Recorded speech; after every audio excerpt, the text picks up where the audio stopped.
The Global Jamaica Diaspora Coalition kicks off its second biennial Diaspora Conference online, Sunday, June 14th to Thursday, June 18th from 7 to 10 p.m. Eastern Daylight Time and 6 to 9 p.m. Jamaica time. Join this impressive lineup of speakers as they discuss and provide solutions to crime, agriculture, health, economics, tourism, and beach rights access. All are invited and it's totally free. No airline tickets, no hotels, no peddling. Just one diaspora, one voice. That's the second biennial Diaspora Conference, June 14th to 18th at 7 p.m. Eastern Daylight Time and 6 p.m. Jamaica time. Join us on YouTube channel Reason with Rattigan. One diaspora, one voice, one Jamaica. Sponsored by our people, for the people.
For the people every day, defending your rights. I saw him stay. We'll fight for the people every day. Risk him life for the people every day. Get criticized for the people every day. defending your rights. I saw him stay. Say from him step up all eyes on him. I defend the people, them set spice on him. Even politicians spread lies on him. But we know the bugger them not wise like him. Back up, them not ties on him. Them know say that the people rely on him. You know said them bring out them cries through him. That's why all the people them respect him. Just like Selassie and Marcus Garvey. Rock you all the order of the Trinity. A real strong soldier in a army. No simpleton can disarm you. Well, fight for the people every day. Risk him life for the people every day. Get criticized for the people every day. Defending your rights, I saw him stay. Well, fight for the people every day. Risk him life for the people every day. Get criticized for the people every day. Defending your rights, I saw him stay. How long them a gonna know say that them fire can't cool? How long them a gonna take our people for fool? Nah build no houses, them nah build no school. Think them have the handle but of the most I rule. Them better stop criticizing. Cause what them a do now phase him. You know the man no lazy. All them a talk, them are the one way crazy.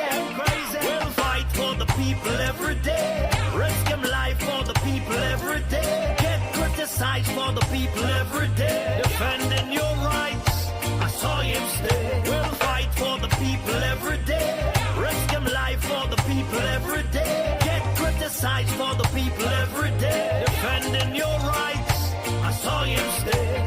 Say from him step up all eyes on him. I defend the people, them set spice on him. Even politicians spread lies on him. But we know the bugger them not wise like him.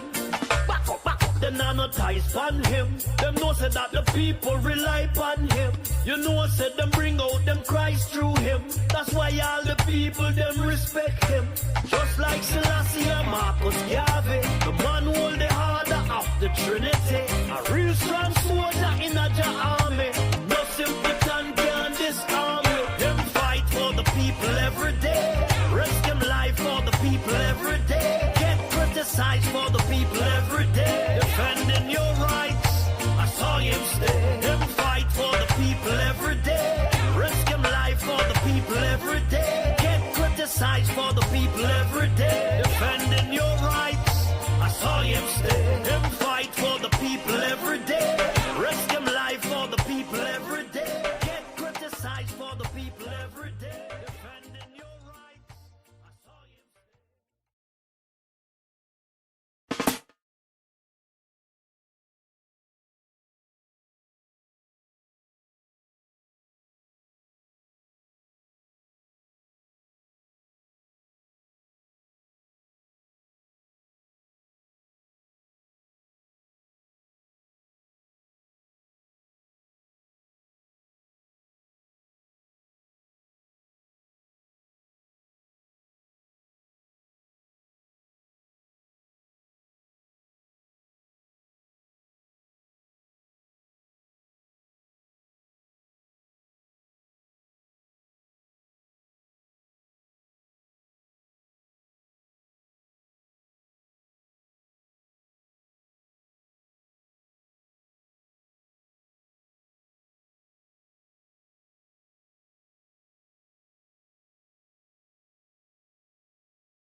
Welcome, ladies and gentlemen, brothers and sisters.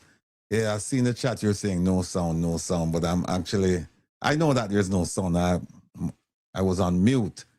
I was actually talking to Kevin, where you there, and OT. So just making sure that everything is working so we can move forward and have a fantastic show like the one we had last night. I want to say thanks again to Dervin and Dr. Dice for showing up, and of course Jeffrey Tavares for showing up and giving all of you an educational perspective on education, because the perspective we've been getting out of Jamaica is uneducational, to say the least. So look, welcome. Today is our fourth day, Sunday, Monday, Tuesday, third day of our conference. And as you know, there's a conference going on in Jamaica. And that conference in Jamaica is all about high finance. It's the Jamaican version of Davos, you know. People talk money. What that means is where no dogs are invited, no bones are provided. And we're not invited to that. Seriously, they tell you come, but there's a caveat. They really want you to come if you have money. If you just say, I'm just going to just see what this conference is about and to enjoy myself and learn from it and all that, and see what the plans are see what the plans are to help our people, it ain't gonna happen. It's not gonna happen. And tonight we have a fantastic lineup. Last night we did education. And you know, remember yesterday they did education, but they did education wrapped in with a whole bunch of stuff. And when you look at the program for education, it was about the same thing like 2 years ago. How can the diaspora help us with education resilience? They don't mean that. They want money, because last night you heard from Dr. Dice, who said, listen, I have a program, a leadership program, a training program for teachers. And remember what he said? He said during COVID, when he had his program, thousands of Jamaican teachers joined him online. And here it is. A successful diaspora member said, look, I want to give back to my country. And what happened? They said, no, we're not interested in that. And he took it elsewhere. Well received. Well, tonight we have a stellar panel. We have, and he's here already, Mr. Marvin Edgar. This man is always on time, front row seat. So, we're going to start with him, and we're going to just run this thing. It's a limited time, so we're going to try and get in as much as we can. And whatever we get in, just believe me, it's more than what they're giving at the conference. And then we'll also be joined by Bobby Finzi-Smith, a security professional. And we'll also have Professor Anthony Clayton, a man who has written a lot in terms of policies for the Jamaican government. And I said, governments, plural. It's not just, I think he has written for the PNP already. He's a seminal figure in the national security world. So he writes a lot. So he'll be able to give us his take on national security. But before I bring on Marvin, actually, we can bring on Marvin right now, and then we'll jump into something. Ladies and gentlemen, without any fanfare, actually, we have to give him this. Yes. Mr. Marvin Edgar, ladies and gentlemen, there he is. Big up yourself. Yeah, man, love and respect, man. Good night to your viewers. Special love and respect to all of you who are viewing. All right. Let me just show them. They said that the conference has been sold out, but we know it's not true. That's what we're hearing, that it hasn't been. That's not the case. And they're just saying this,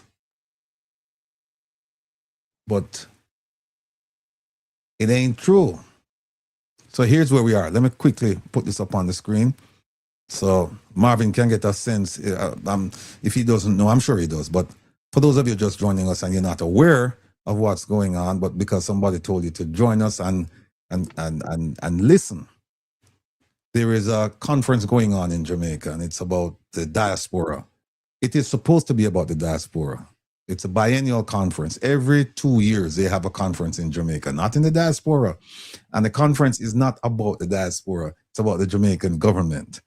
And so they lure the people down there and say, listen, I'm going to come in and bring lots of money because we have things that we want to do. And there's nothing, precious little, if anything, been mentioned about the people in the diaspora who are suffering. There are people in the diaspora suffering just as much or worse than people in Jamaica. You know, in Jamaica, no, Marvin, the neighbor not gonna make you starve. I mean, I experienced that. You know, have no food, the neighbor cook a pot. Yeah, come over and get some food. In America, it works a papa. I know. I know. Works I up. know. It's like dog till your teeth kin. Yeah. The neighbors don't want know you. Like where I live right now, the neighbor next door to me, I've lived there 12, let me see, 80, I've lived there about 12 years.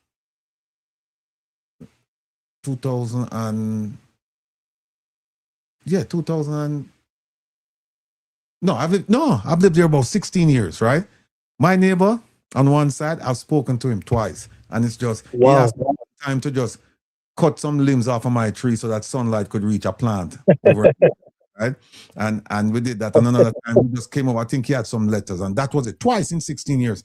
The one on the other side, never spoken to him. Wow. Never. No, you know, in Jamaica, that's not going to happen. It's not going to happen.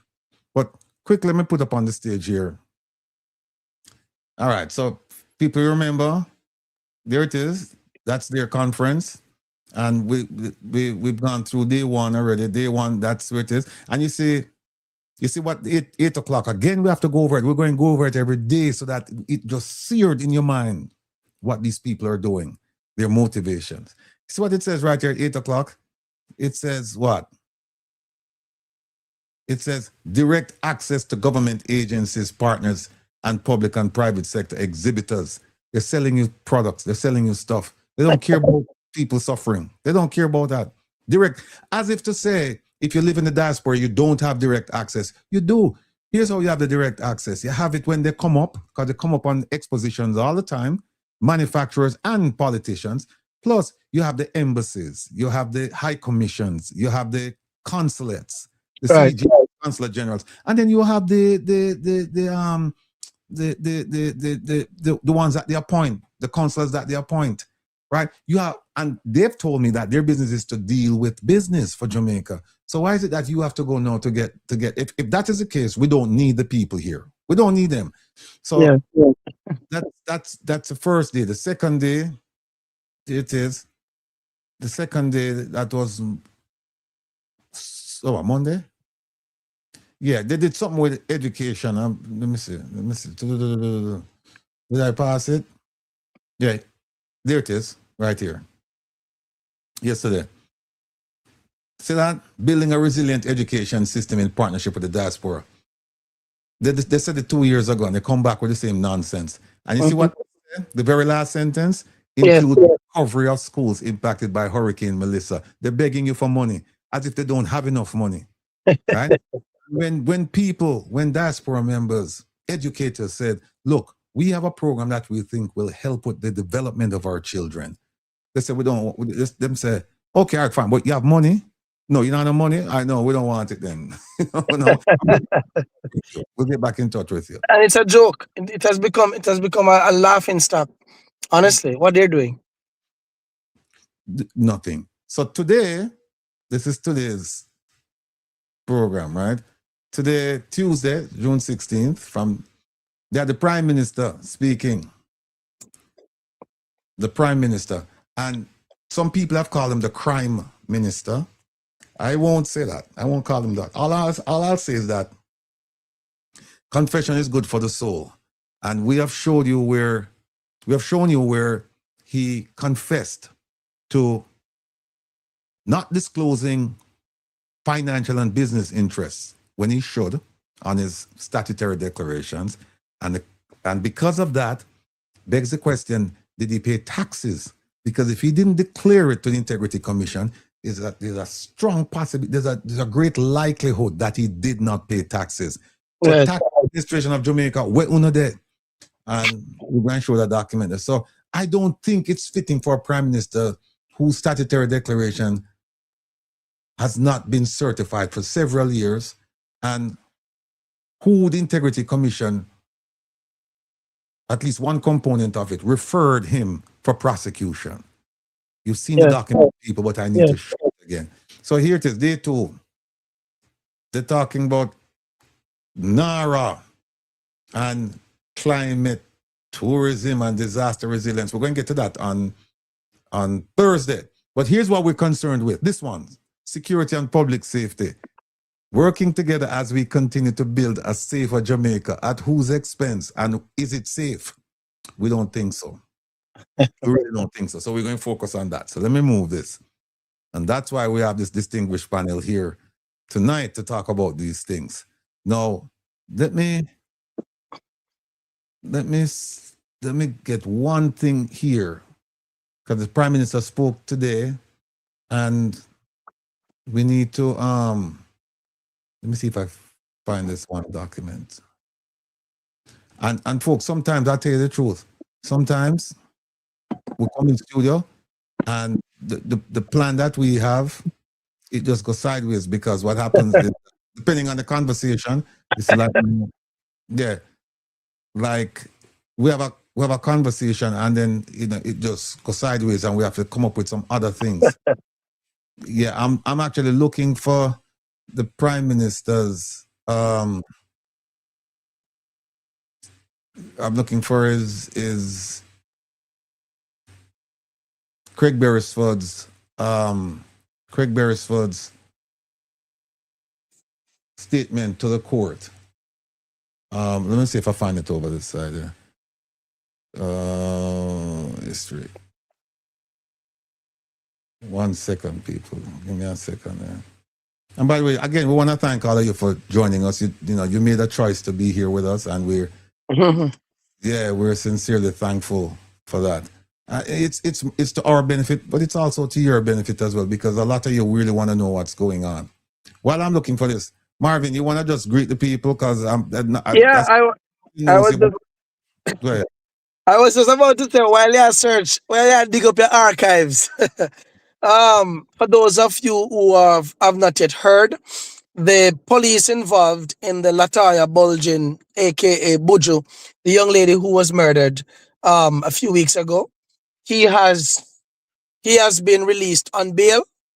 Today he was released on a $1 million bail bond. For those of you who don't know the equivalent of Jamaica 1 million to the US, that's like $6,000. So for $6,000, the government of Jamaica has offered this man, who we could see visibly shooting a woman and dragging her by her feet out of her vehicle on the asphalt, threw her in the back of a Jeep like a piece of meat.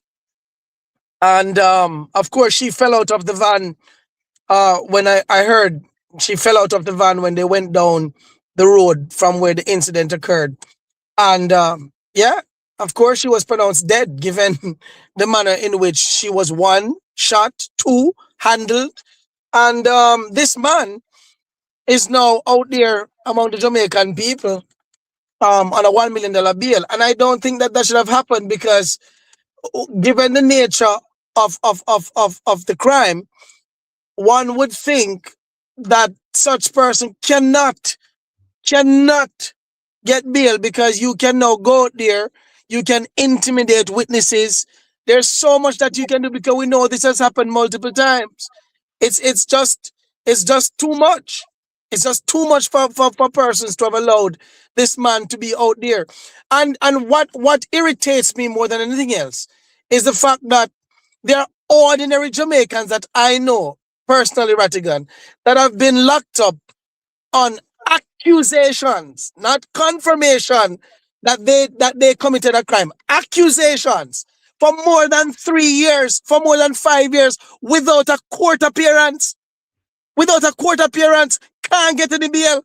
Bail denied on accusations. I represented 2 brothers just this year, the Fletcher brothers, one which I told you, Rattigan, was in Portland, where they accused him of a murder in Papine. He was in Portland. The murder occurred in Papine, the night of the murder. For him, at the time when his granduncle, 82-year-old, who could attest to the fact that he was actually in the couch sleeping at 11 p.m. in the night when he got up to get water in Portland. The crime occurred at 1 a.m. in Papine. For him to have left Portland to get to Papine, It would take him 3 hours minimum, 3 hours to actually perform the crime, to get back to Portland and then to leave 7 o'clock in the morning. 7 o'clock in the morning, he and his family drove back with a vehicle that was rented, a vehicle that had tracking device system on it. For you to contact the company that he rented the vehicle from to see if the vehicle had left Portland in the night. That's the only mode of transportation that he had. No proper investigation was done. The young man's fiancée was also harassed. She was 6 months pregnant and she lost the child. She lost the child due to harassment. They had to let the young man go. Right now, he's out. He and his brother, his brother was locked up for 3 years, Rattigan. 3 years. And after I took the matter publicly, them released the two brother them. They're right now, they're free, They're free. 3 years they locked up these two, one of the brother, and the next one was locked up for a few months on charges that were just mere assumptions. And now this man committed a blatant crime, murdered a woman, and you gave him bail maybe like 2 weeks after his arrest. 2 weeks after he was charged, you gave him bail. He was granted bail. Because they did that to appease the people of Jamaica. Them said, yeah, man, see, they didn't charge him, man. But I knew that Rattigan, nothing will come of this. Nothing, because it's not the first, second, or third incident where we've had police done this. They were charged, and nothing. It's a crying shame in the country right now. All right, we'll get to your take on national security, particularly when it comes to the safety and security of the people.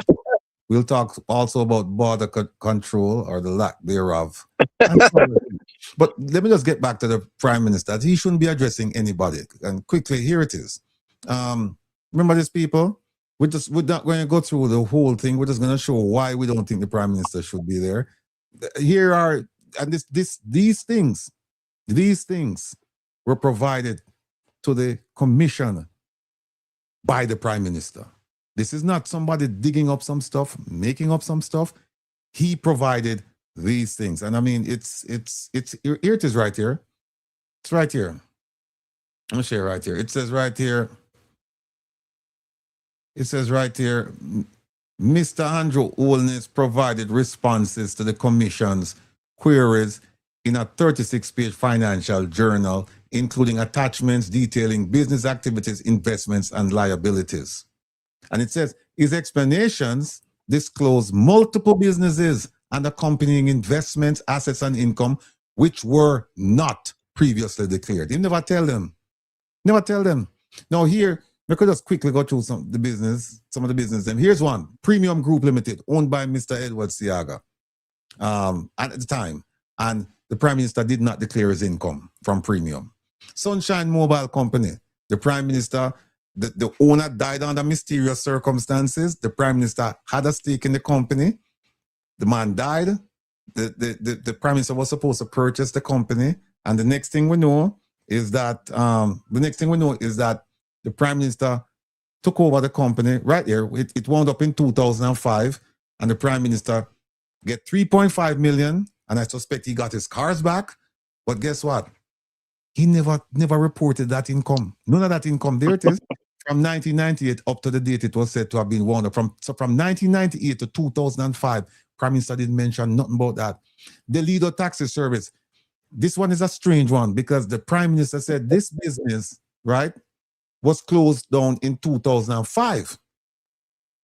But in 2007, he said he stepped off because he became a minister and his wife replaced him on the board. But there's no board because the company shut down from 2005. But he said in 2007, it's where is it? Oh, here it is right here.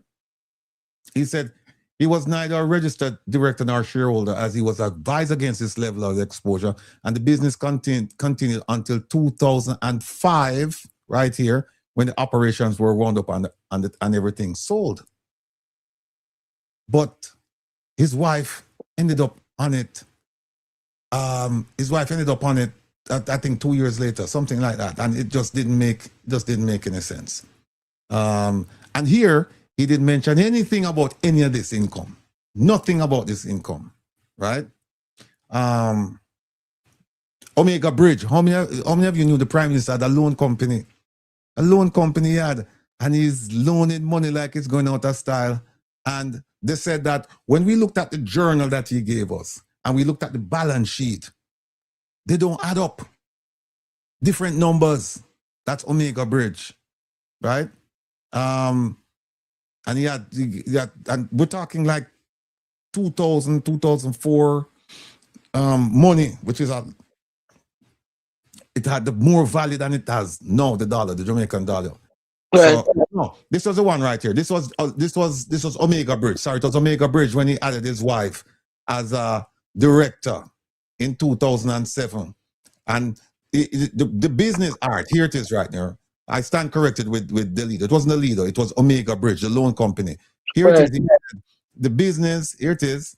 He noted that by the time the business was wounded up between 2005 and 2006, meaning the business closed down between 2006, the latest, right? Him saying get back $12 million or 70% of the loan portfolio, amount of money is owed to him. But look at this right here.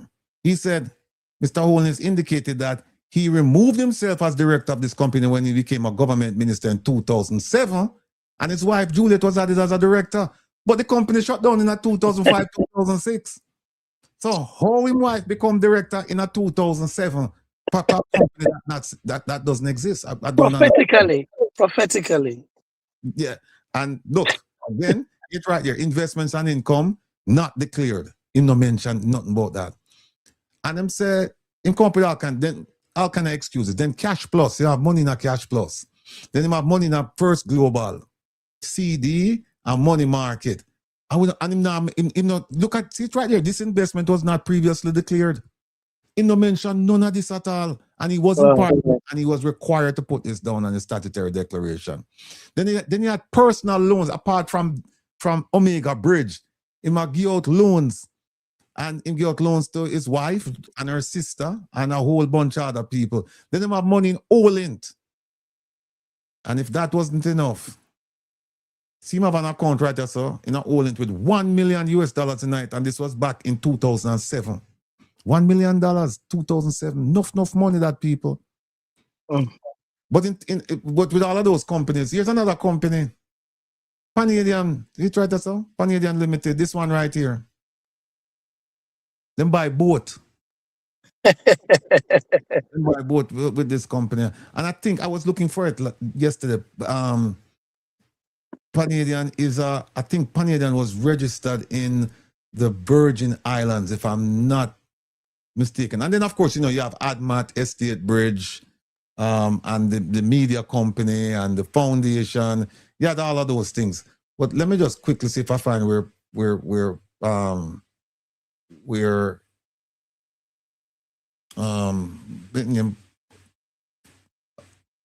Panadium, where that's registered. I know it's registered. It's registered. I'm almost sure it was registered in the Virgin Islands.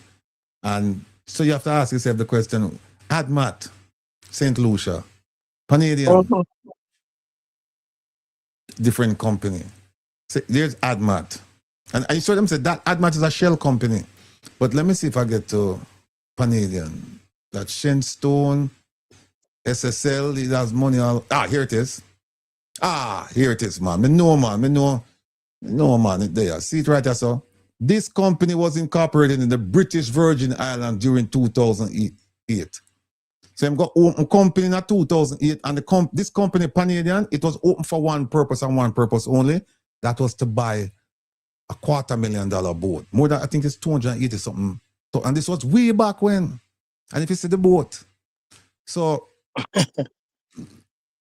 why do I put up all this? I put up all this to say to you that people, if you're going to have somebody represent you, speak on your behalf, be your ambassador to the world, it should be somebody that is above and beyond reproach.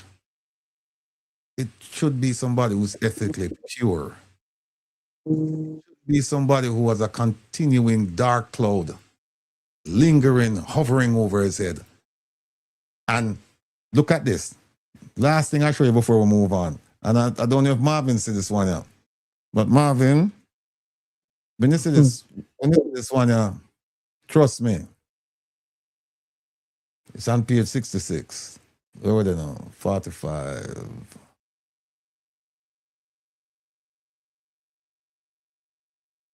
All right, here we go. 657, 60. Marvin, hold on, hope you have your seatbelt on. Look on this. See that? Hold on, let me show it to you right here. Look on that. See that? Not green? Referral for prosecution, Andrew Holness. Yep.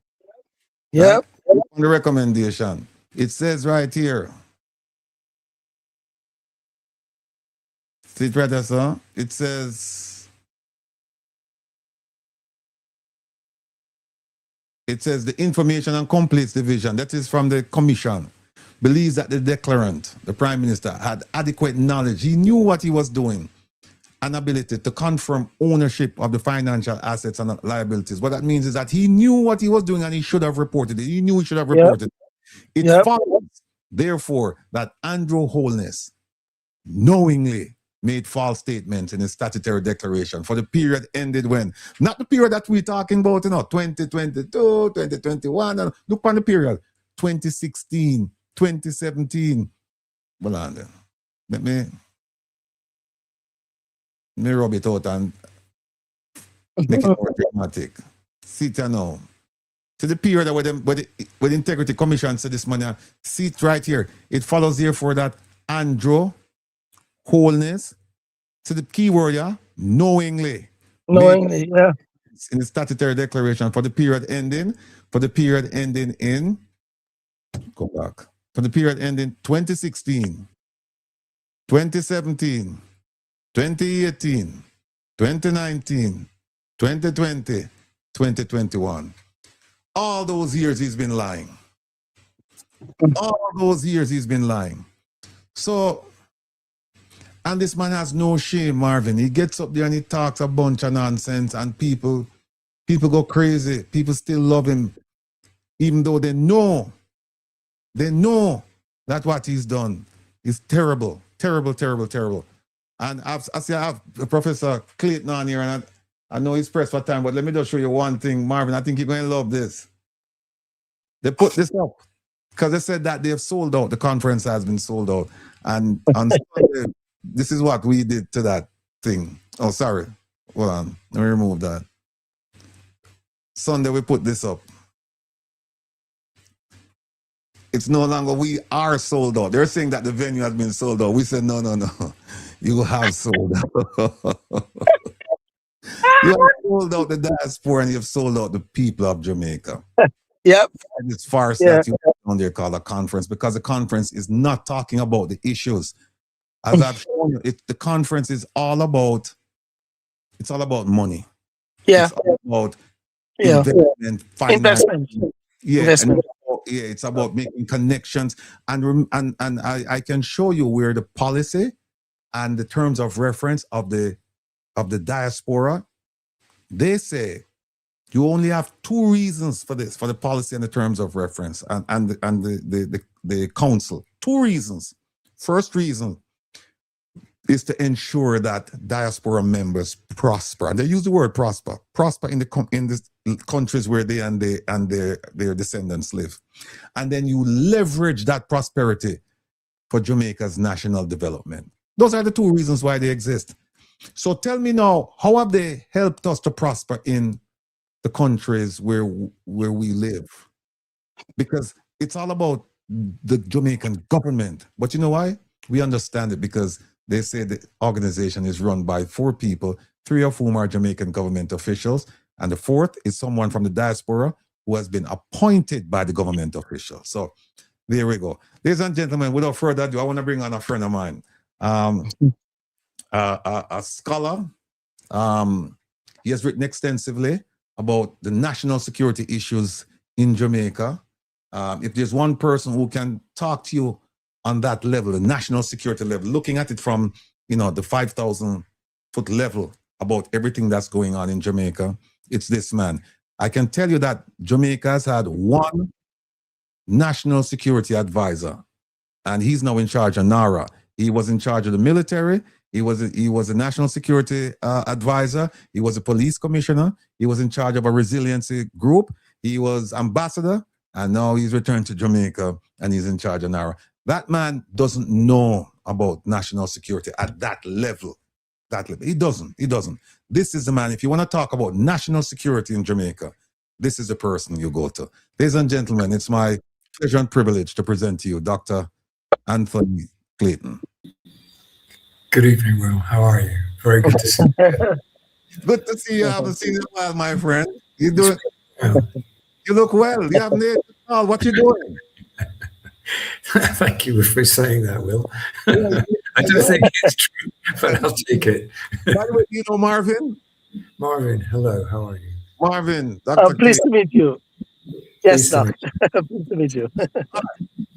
Dr. Clayton, I tell you what, for those of, because we have quite a few people on, and I suspect that some of them, they don't know who you are. I just gave you a brief intro, but would you be kind enough just to give a little bit more about yourself and what you're doing in terms of the national security platform? Sure. Okay. Well, I'm a policy guy, and I've been working on policy and strategic studies for many, many years. We set up a program a long time ago to teach strategic planning mainly to the police and the army and the security forces. And we have these programs been running all of these years at several different universities in Jamaica. And then because I was involved in doing that work, I got asked by the JCF to do a review of their operations. And I ended up doing several reviews over the years and a review of correctional services.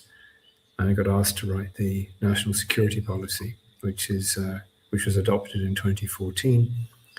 And then 3 years later, in 2017, the government started implementing a number of the recommendations, including the clear, hold and build strategy, which we outlined in the 2014 policy framework.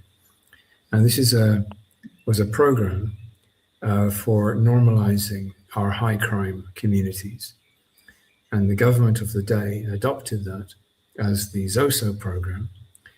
They didn't adopt all of it. They adopted some elements of it. Unfortunately, some of the most important elements got missed out. But part of it, the least essential part, got taken up, and it was implemented as the ZOSO program. And so, of course, I was interested in how that worked out. We did a couple of studies of the implementation of the ZOSO program. And we set up a project between different police forces, looking at the difference in the policing environment and different operations and tactics. And I contributed to the last strategic defense review for OJLDF as well. And we've worked on security issues for other jurisdictions as well in the Caribbean. We did the maritime security strategy for the regional security system. And we did a study recently of the security challenges facing Turks and Caicos. And we've worked at, we did some work some time ago for the Cayman Islands and so forth. So we've looked at a number of issues across the region. I finished a paper fairly recently on the arms trafficking issue with an old colleague, a friend of mine who is a retired ATF official, and did some project for the Northcom and for Southcom, looking at the changing security environment in the Caribbean. So I've looked at a range of the problems. The one which has been most intractable, one where we've made the least headway, is the corruption issue, because it is so deeply entrenched in the political culture. And I don't just work on national and citizen security. I wrote the last government green paper on planning reform. And one of the things that I concluded in that paper was you really had to have a purely apolitical, technical decision-making process with regard to planning, land use planning in Jamaica. Mm-hmm. We had, one of the things I discovered was that in 60% of the cases where the where NEPA, our main planning agency at the time, actually blocked a proposed development on good grounds, in 60% of their cases, their ruling was overturned by the minister in power. And I realized that NEPA's job was actually to say no so that the minister could then say yes. And this was a lucrative business for ministers because in exchange for delivering development approval, they could expect a contribution to their re-election fund. And that was one of the points at which I realized that the entire machinery of government had been permeated by corruption. And one of the reasons why so many of the proposed reforms to streamline the system of government in Jamaica have been blocked is because it would remove the inefficiencies which actually are reasons for corruption. If you can't get something through a very dysfunctional administrative system, you end up paying somebody. You end up paying somebody to put your development through. So there's strong resistance to really profound reforms. And we've been trying to push through reforms to the government systems in Jamaica, not just for years, but for decades. In some cases, these initiatives go back 30 years, and they have made very little progress in 30 years of trying, because politicians like to be able to have the final word on a lot of decisions. And if you take that away from them, they lose the opportunity to make some money on the side. And so even though we know that one of the main impediments to economic development and growth, one of the reasons for the fact that our rate of productivity growth has been so dismal since the early 1970s, the main reason for that, and we know this from various surveys, has been the fact that it's the public sector, it's the government machinery, the government bureaucracy that has been very slow and a major impediment to development. But there are reasons why that persists. It's always worth asking this question. If you see a very dysfunctional situation, and there have been many attempts to reform it, all of which have failed, ask yourself, who benefits from having the situation this way? Why is there so much resistance to reform? And in most cases, it does appear to be this reluctance on the part of many people in public life, many politicians, to have significant progress towards streamlining the system of government. But countries that have done this, and there have been a few in Eastern Europe when they came out of the Soviet system and they had the opportunity to completely rebuild their systems of government. And they, like Latvia, Lithuania, Estonia, everything went online. They took out all of the need to physically visit government offices, all of the need for manual processing of paperwork, and the whole process became very fast, very efficient, and very transparent. And the level of corruption absolutely plummeted.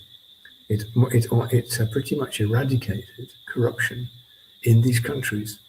There's been no reason why we couldn't build similar systems in Jamaica, but apart from the fact that you have a lot of people who will not support this.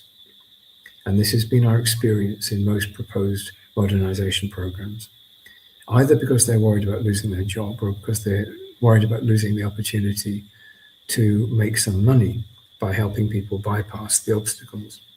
So that is the area, Will, where we've made least progress.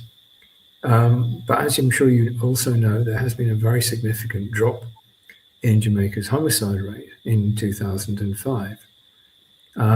Unfortunately, that isn't the whole story, because even though our homicide rate came down dramatically in last year, our rate of police use of lethal force has also gone up significantly. And the reason why this is a problem is you can't just look at a country's extrajudicial killings, EJKs, in isolation, because a country with a very high level of homicide and a situation where there are going to be many lethal or potentially lethal attacks on police officers is inevitably going to have a much higher rate of police use of lethal force. So what to correct for this, what you have to do is divide the number of instances in which police use lethal force by the number of lethal or potentially lethal assaults on police officers to get an idea of what the true rate is. Unfortunately, we found that when we tried to do this for Jamaica, we couldn't rely on the data because we knew that there were quite a few cases where police officers had shot somebody. They said it was because they were being shot at, but when it came to court, the court determined that there was no evidence that the police officers had been getting shot at. So then the argument for that they were acting in self-defense disappeared. So given that we couldn't rely on that data, we had to use the homicide data instead as a kind of some indicator of the level of violence in society. So when we did that some years ago, then our level of the police use of lethal force actually came a lot closer to the level in the US. In other words, it wasn't as out of line as people thought. But then what happened in the last, mainly last year, is our level of homicide came down dramatically, not quite half, by about 43% between 2004 and 2005, which was a huge drop. But the level of police killings actually went up. In fact, I think between 2003 to 2005, it approximately doubled. Now that means that we moved way out of line. And that means the corrective factor is no longer there. It means we do have a major surge in the police use of lethal force. And my worry about that is this, that it may be that what we're seeing is violence being used as a crime suppression strategy, which we're absolutely not supposed to do. I would be very worried if this was the case. I don't yet have the data needed to come to that definite conclusion. You cannot tell just by looking at the numbers. You've got to figure out what is actually going on. And you actually have to go and look at some of these instances, and I have not had the opportunity to do that. Okay. I do think that there's there are grounds for really quite serious concern here. And this is linked to, and the other thing I'm sure you know is going on is the body cam issue. Because many people have been asking for the police to wear body cams, especially when they're going into potentially violent situations. And essentially the Minister of National Security has said, no, we're not doing it. But the reasons he's given don't make sense. Because he said, well, you know, you can't have police officers going into a situation where they've got a flashing light because they could be seen on a dark night. Well, but you know, this is not true, because they come now standard with a little thing that switches off the light. And you're going on operations at night, you switch it off. It isn't rocket science, but he says, no, that's the reason. That's why we can't ask them to wear it. So the reason why I think this is possibly connected is that there have been allegations that we seem to be seeing, in effect, a kind of regression back to the days of the 80s. Now, you'll remember, Will, that was the 70s and 80s. There were these rumors of death squads, police force. Now, I don't know if we've quite gone back to that yet. I'm not sure it's politically directed the way it used to be, but I have heard of about a small group of officers, about 3 in particular, who've been linked to over 60 homicides. Wow. And that does, if that is true, then that would start to look like we may have something like a death squad operating within the police again. Let me Now, start. I'm not going to say that for sure. I really am not sure, but there's some points, red flags that I think really do need to be investigated more carefully. All right. I wanna. You mentioned something about the crime statistics, and I'd like to show you something. I don't think you've seen this. I want to show it to you, but before I do that, I'd like to bring in Marvin because Marvin, he is an activist for the people of Jamaica as far as national security issues are concerned, in particular extrajudicial killings. And he has an initiative that he's working on right now. So, Marvin, I'd like you, we've heard from Professor Clayton, I'd like you now to state what you're doing, why you're doing it, in particular extrajudicial killings. Well, good evening again. Thank you, Doc. Very extensive report. Obviously, you've been doing more than just a research. It's also refreshing to know that you have implemented programs to actually make our society a much better one, and our police force, one that the society can respect, vice versa. And I listened, and I know for you, you felt some type of way that some of the things that you wanted to have, gotten implemented didn't get to be implemented. It was quite sad, but nevertheless, I personally want to thank you on behalf of every Jamaican, for actually trying to steer our country and our police force in the right direction. No, as an activist, this was never my initial intent to be no activist. I wanted to just be a regular little Seventh-day Adventist church boy who just go around and sing and MC weddings and make people life, okay, until I realized that the people who we have selected to represent us, have not been doing their duties. And then I noticed that the level of corruption, that word is constantly coming up. I know that for you, you were a little bit careful in, calling certain things what it is. I can call it because I am there. I have seen it. And we do have a lot of, I call them the syndicate of criminals, because it's not just the police force. It's a group.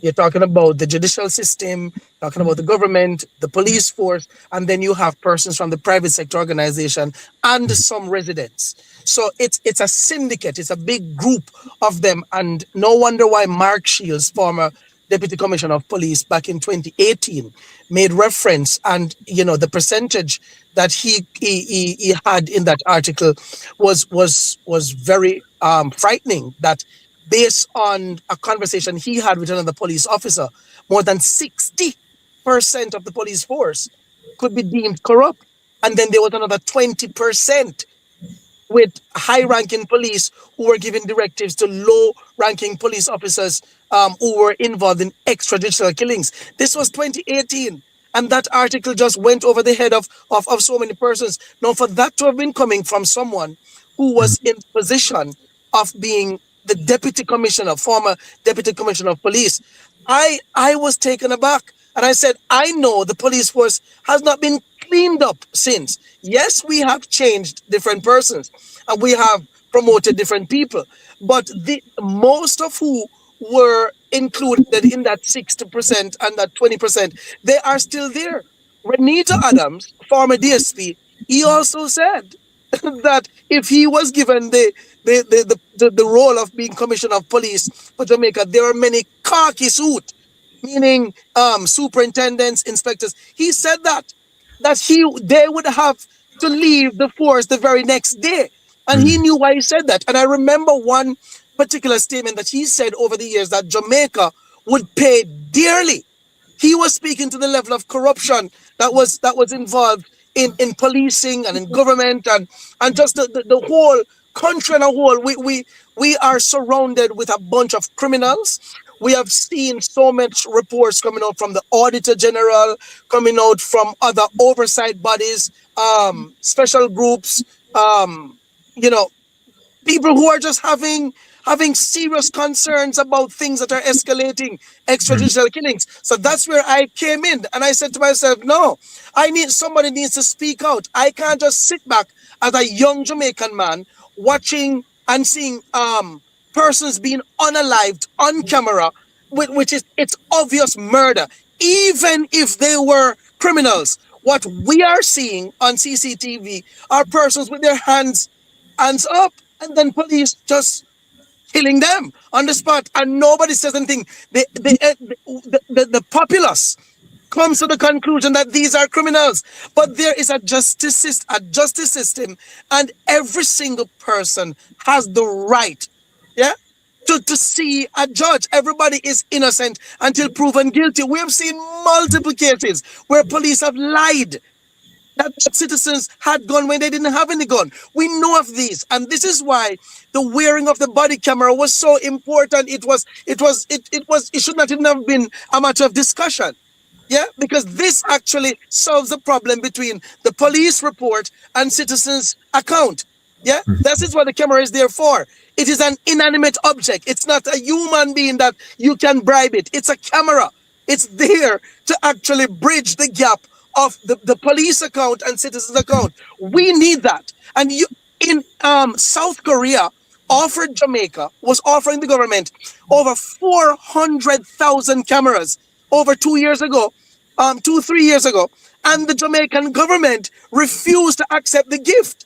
So I was very surprised that fast forward to 2026, the government of Jamaica is now giving South Korea $1.4 billion to carry out a land mapping project across the island. Now, why are you allowing them to do that? We needed those cameras. We needed them because those cameras, if you know that we're having this problem and if you care about the citizens and you care about our concerns, it would have made sense that you actually initiate a conversation with South Korea with this gift to say, listen, we have 14,000 police officers. Can you make sure that these cameras that you're sending for our security, you include 14,000 body-worn cameras? It's a gift. It wouldn't have cost the country nothing.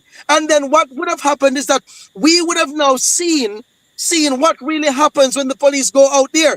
If it is true that confrontations were had between the police and gunmen, then fine, the camera is there, and if fire was returned and these people end up dying, then sure. But then to have the security minister objecting that you cannot wear, is not for police wearing body-worn cameras and spend over 30 minutes trying to be an expert to say, oh, it has a light on it, and can you imagine a little red light, and the criminal will see the red light when they go. Garbage, brother, garbage. Yeah. This has resulted into over 450 murders in the past 17 months. This is no longer anything for us to shove under the carpet. This is plain genocide. When we see every single incident don't even have proper investigation, the police don't wait for the proper bodies to come, medical team and whoever to come to assess the persons who were shot. These persons were dragged from their homes, held by hands and feet like a piece of meat. That was just butchered and thrown in the back of Jeep. And this is the mode of transportation. This is how we operate. We cannot continue like this. And these are the things that gets me as a concerned citizen outraged. And so I have put together a petition that's out there that it has to hold these people accountable.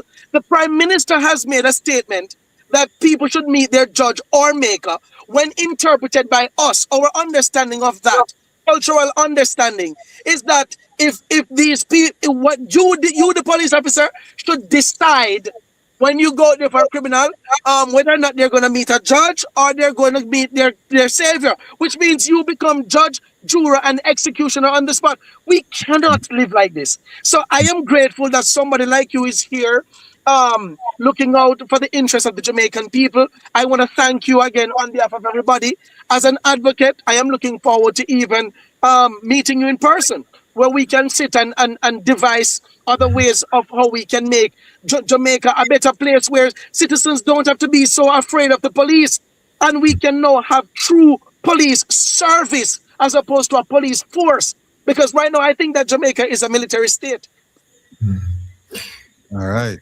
May I add one or two things to what you just said, Marvin? Just in terms of trying to really understand why this is happening.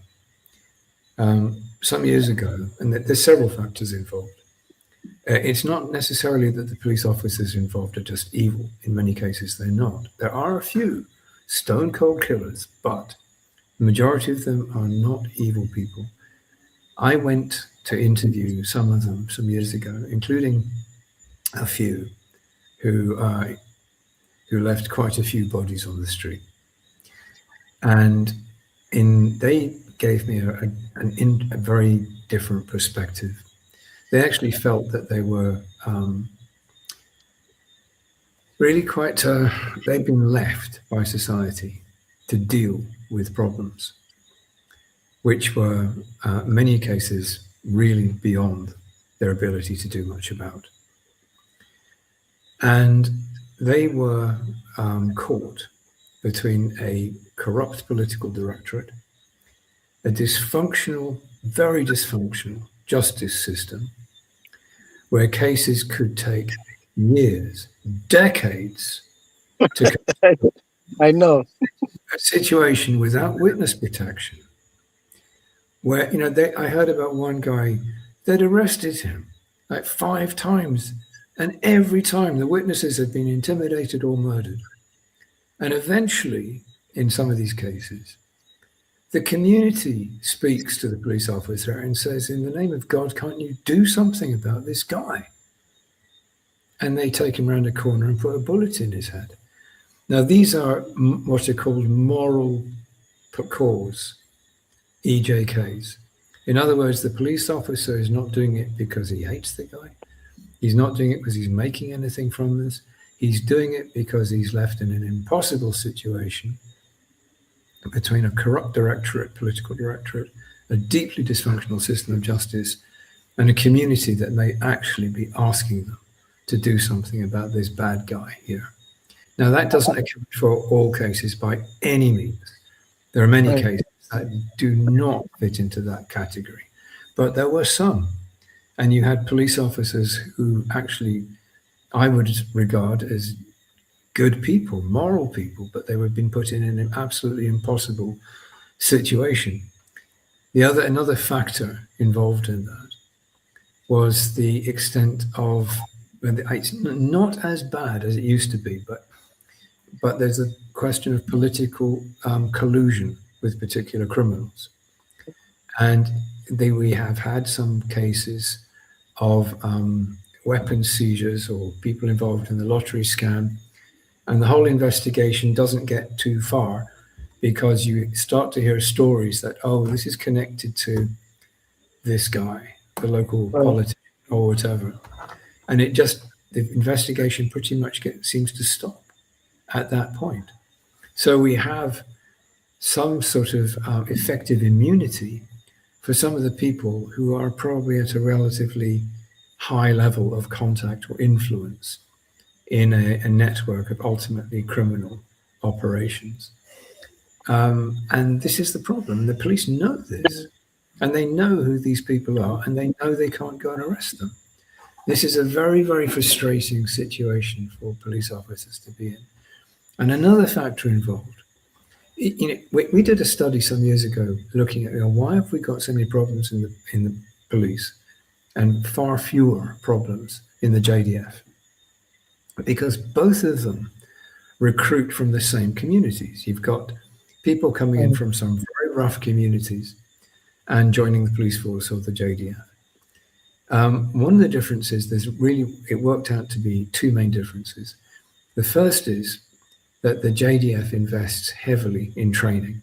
They do much more training at the beginning, and they don't just finish it there. They're constantly training. And one of the things that they do explicitly is they take that culture that you come in with, your behavior, your beliefs, your attitudes, which may be not very good, bad principles, and they break that down explicitly, and then they inculcate good behavior and good culture and good attitudes in you, and then they lock that in with repeated and constant training. And then, of course, they also patrol in larger numbers. So where you have maybe 2 police officers out there, you will have 12, 15 soldiers. And it's much harder for an entire group to go bad when there's 15 in the group than it is when it's just two officers and they can collude. So we can't do much about the patrolling style, but we can do a lot by investing much, much more in police training. There are lots of situations that police are put in where they are not equipped, they're not trained, and they do not have the equipment to handle anything short of lethal force. You know, the problems that we had some years ago in things like pepper sprays and side handled batons, which would give the police non-lethal options for controlling a violent situation, was really quite telling. You know, why is it that there was so much resistance on this point? Because pepper spray isn't nice, but you do recover from it, whereas a bullet you may not recover from. So it was a question of better training and better equipment for the police. Now, that still leaves one problem, and it's the biggest problem, which is the culture of the police force. You can't fix that with technology. And you really have to address that, and you have to look at the way that the values that we instill in the police, because it may look to you as a police officer like putting a bullet in this guy solves the problem. Of course, it doesn't. What you actually do is reinforce over and over and over again this belief that many communities have, that the police are their oppressors. And this is something that we need to put in the past. We need to get away from. When I was working on the national security policy, I went to Rio de Janeiro in Brazil, where they developed a pioneering program, the pacifying police. And this was actually one of the reasons why I ended up recommending the clear, hold and build strategy, because you have the army and the paramilitary police, but they were only involved in the community for 3 months, no more. And they only went in to clear the guns and clear the bad guys out. And then they build new police stations. And then they would hand over to the pacifying police, who were specifically trained in community policing. And they were typically just out of police academy, younger, less cynical, less corrupt, and more willing to work with the community. And they did these social interventions, and the social interventions were wonderful. They actually did things like, they looked at these communities and they said, look, one of the problems here is that we've got a lot of single parent households, and usually a woman, and she's going out to work, and the kids are finishing school and they're running around the streets neglected. They need somewhere to go after school. And they set up these facilities at police stations where the children could go. They set up rooms with toys and books where the children could go, and then they could be safe and they could do their homework. And of course, what it also did was you had a whole generation of children who were growing up regarding the police as their friends. And this, over time, changes the whole relationship between the police and the community. And the police tend not to shoot people when they actually see them grow up from children. And the children are, of course, excuse me, regard the police as their friends, and they're your best intelligence source in the community. But then the politicians look at this and they say, well, this is great. How long does it take? And I say, well, these are 25-year programs. And they say, well, I'm not interested. I'm sorry, but I need to see a dramatic fall in the homicide rate before the next election that I can take credit for. And as long as we have that kind of very short-term approach, then they won't commit to the kind of long-term program that we know changes the whole dynamic of the relationship between the police and the community. So this is a frustrating situation, because we actually have got models which are working, which worked well, and we can learn the lessons, we can see what we need to do, we understand what we need to do, we understand how to do it, how to roll out the program, how to implement it, how to set up intervention strategies.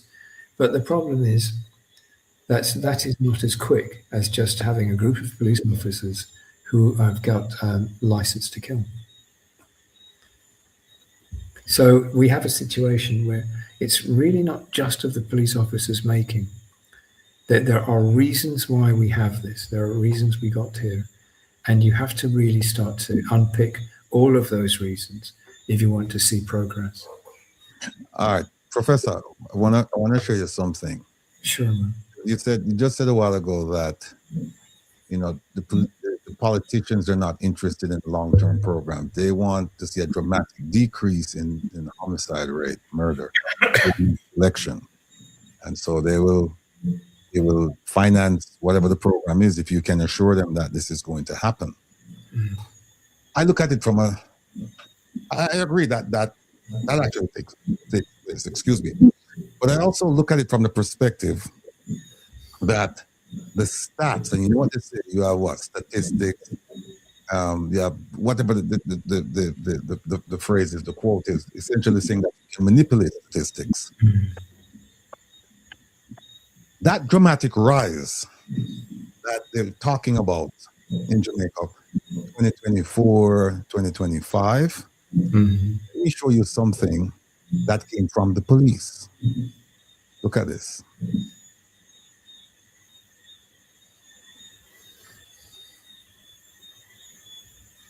All right. I can't actually read that, Will. You'll have to. There you go. Okay. This was back in 2023, right? Okay.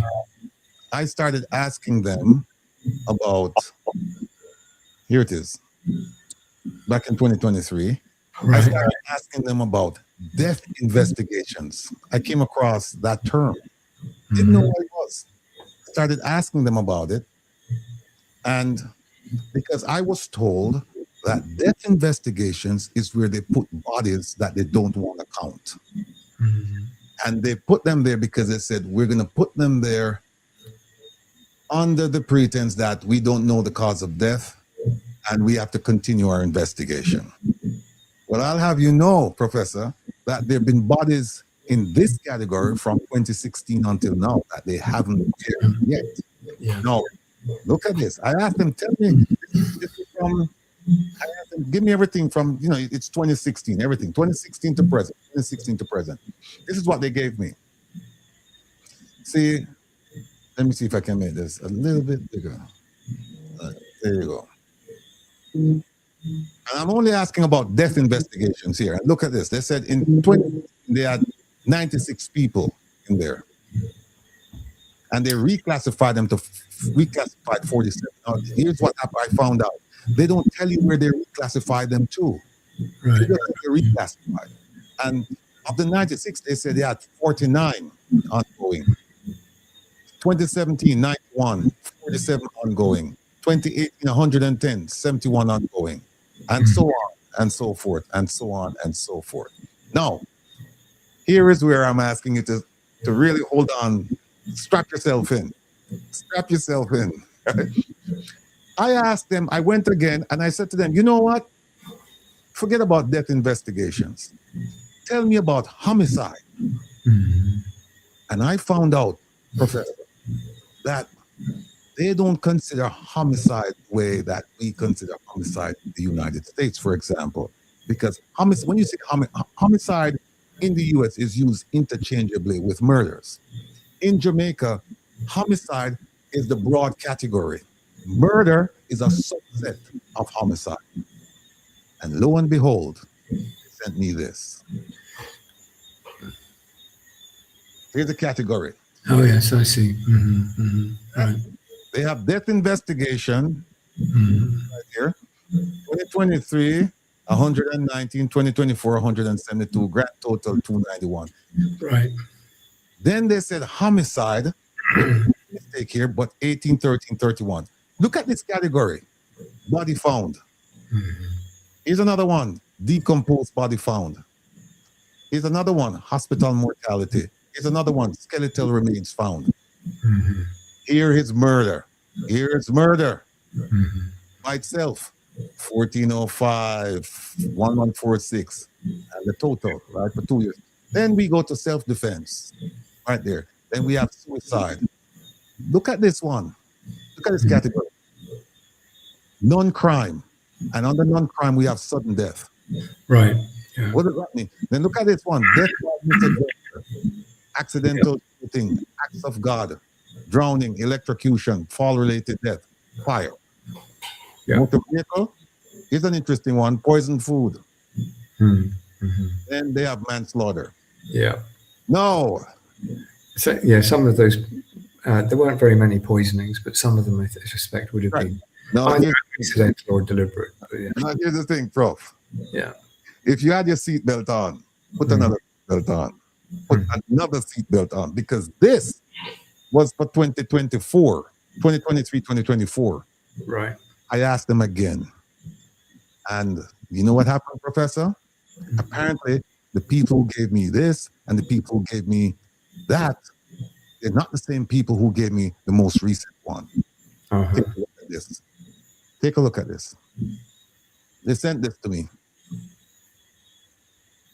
I don't know if I can make this any bigger. But one of the things, the first thing I noticed on this, Professor, is this. And this came from the police. Right. Unit through the, what do you call it? The main office on Hold Up Road. Look at it. They have death investigation again. Right? They have homicide. They have body found. Decomposed body. Look at this. There is no category here, but you have bodies in this category. Right. Then you have skeletal remains, undetermined death investigation, inconclusive. Then inconclusive, what you'll find is that some of these categories, they don't give me the numbers that they gave me before. Give me the numbers. Then they go to murder. Look at this. This category, if you can see it, you can see right here. You can see this category right here. You can see, see that? Right, I do, yes. You can see this one, white, same thing, right? You can see the whiteout, right, for this category. And in fact, you can see the whiteout right here, right? This right here. It's whited out. Then, look, this one is gone. Whiteout, whiteout. But look, we have 103 over here and 24. Where did those bodies come from? Yeah. Then you have right accidental wounding, nothing in there.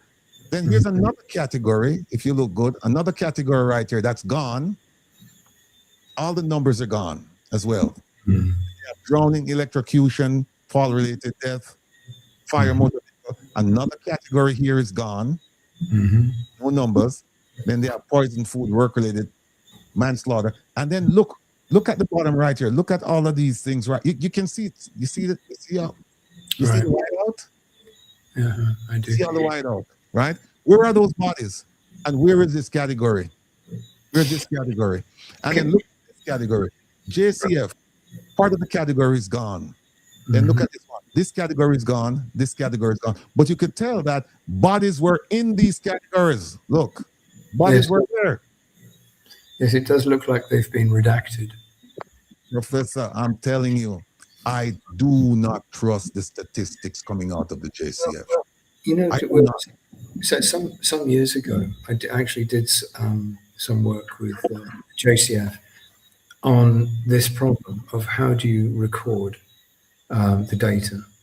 And that we were actually not looking at the whole picture, but one specific problem, which is identifying homicides that were likely to have further consequences in terms of retaliatory action. And how could we flag those in the data recording process? It is quite problematic because, as you know, the police are supposed to investigate, that you're supposed to report every death to the police. And then there's supposed to be a cause of death. But the problem that we've had in the past, I think it's probably, I hoped it was getting better. Maybe on the basis of what you just showed me, it isn't. But the problem that we've had is, oh God, there's several problems. The first is contamination of the scene of crime. You probably saw the video recently where the woman was trying to drive off and was shot dead by a police officer. And the first thing that you have to do is you have to get the person who's been shot to medical attention. And the second thing is the vehicle is then has to be sealed off. and they broke both of those cardinal rules. And we know this because the whole thing was recorded. Right. So pull the woman out and throw her in the back of the pickup truck in a really callous, offhand manner, and couldn't get the tailgate up because her body was in the way. So they slammed it about 3 times on her body, Wow. not checking to see if she was still alive at that point, and drove off. And they didn't seal the vehicle. You actually had on video an officer going in and retrieving something from the vehicle. So the crime scene is not protected.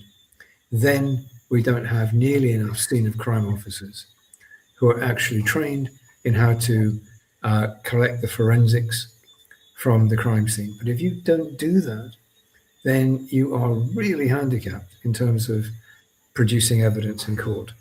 Then we've got contamination of the chain of evidence.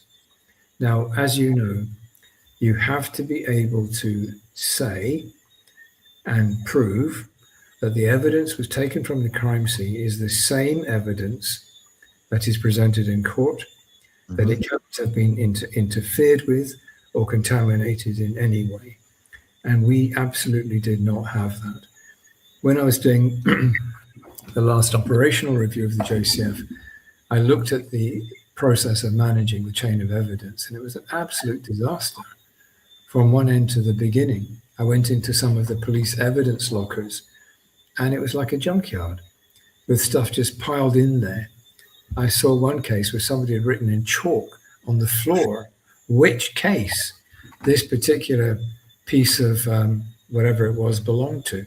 Now, with that kind of contamination of the chain of evidence, you can't establish in many cases in a way that will stand up in court what the actual cause of death was.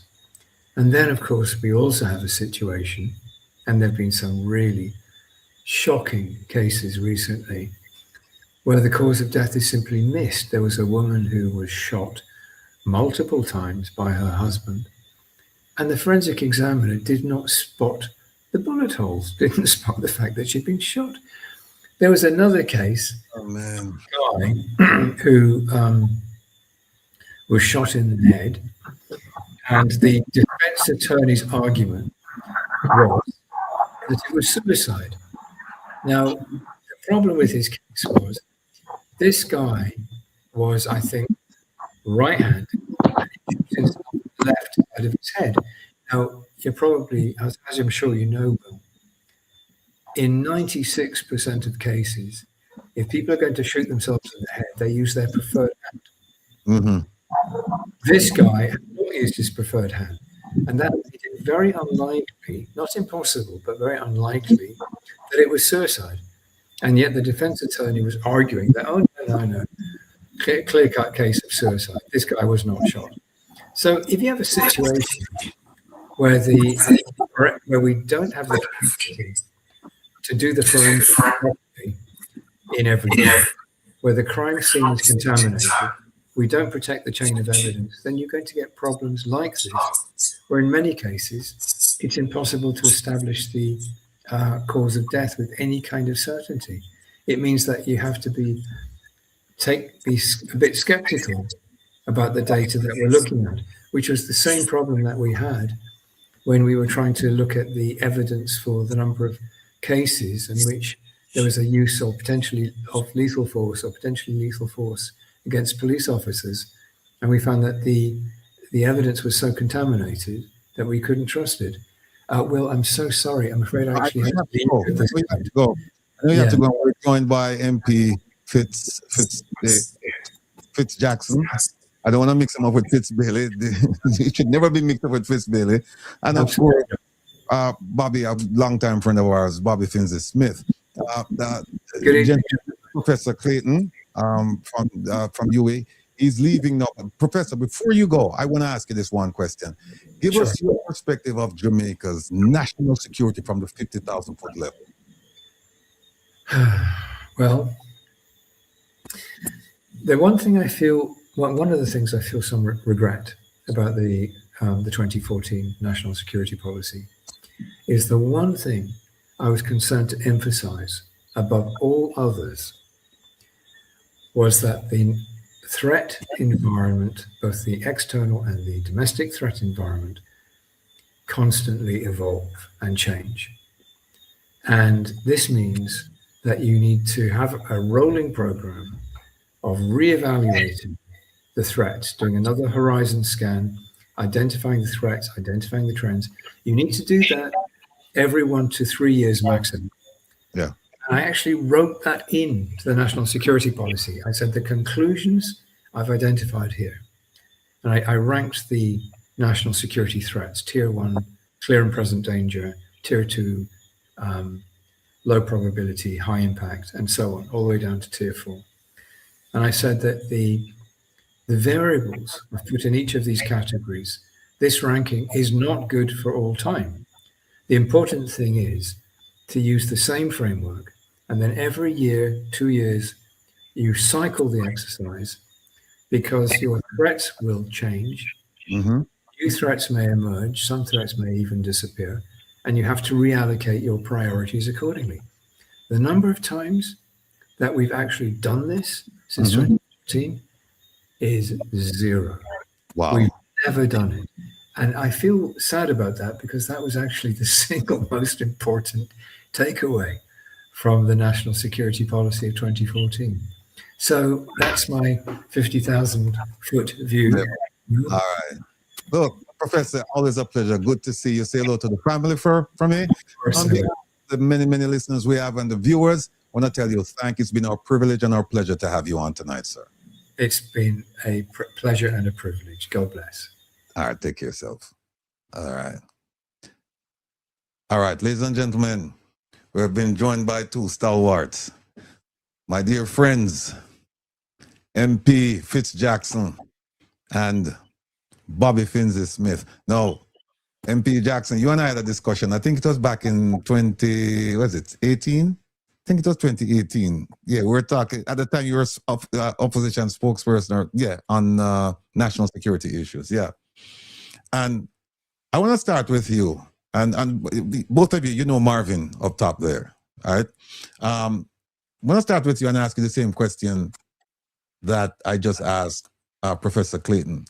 But the reason why this is so important for you to provide an answer is because you were the opposition spokesperson on national security then. Now you had a stint some between that and now where you were opposition spokesperson on something else. But right now you're the opposition spokesperson on national security. 50,000-foot level. Any difference between then and now? Let me say good evening to my fellow panelists and to your listeners. And my apology for just joining. I had some wires crossed. I know I'd committed to you to come on this evening, and I'm not going to be able to stay too long because there's some things that I've developed that I have to. But I'll make up for it on another occasion. But I had to come and register my presence because I did commit to you that I would. No. And I say no because the fundamentals have not changed from back then until now. What are the contributing factors to our security? And I presume you're talking more about internal security issues. They have not changed. The factors that contribute to crime and violence remains basically the same in most part. What we have tried to do, we meaning as a country over the time, is a kind of band-aid approach to the problem. First of all, to look at what are the causes. What are the systemic causes of crime? We know from the data, and Professor Clayton may have alluded to it, someone who I've worked with, particularly in that earlier period of shadowing the portfolio. We know there's a range, well, one, there's a lot of social issues that contribute to crime and the regeneration of criminal activities in many of the communities across the country. Those have not been attempted to deal with. That's one. The band-aid approach, which I mentioned, I think we have taken. One, at the time, states of emergency was the approach. We know the result on that, so I don't need to go over it. Right. It never changed anything.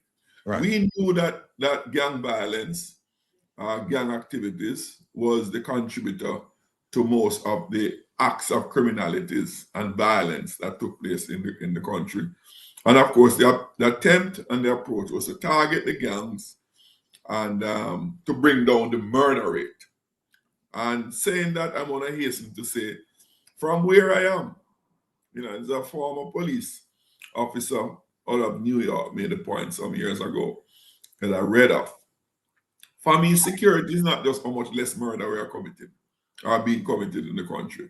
Security for me is the extent to which the everyday Jamaican can get up out of their bed, go out on the streets across Jamaica to wherever they want to go, do what they wish to do, and is not exposed to violent activities. So people must feel safe in their going about their activities. Has that changed? No. Has the number of murders gone down? Yes. One set of murders have gone down. And those are murders committed by criminal persons or civilian persons.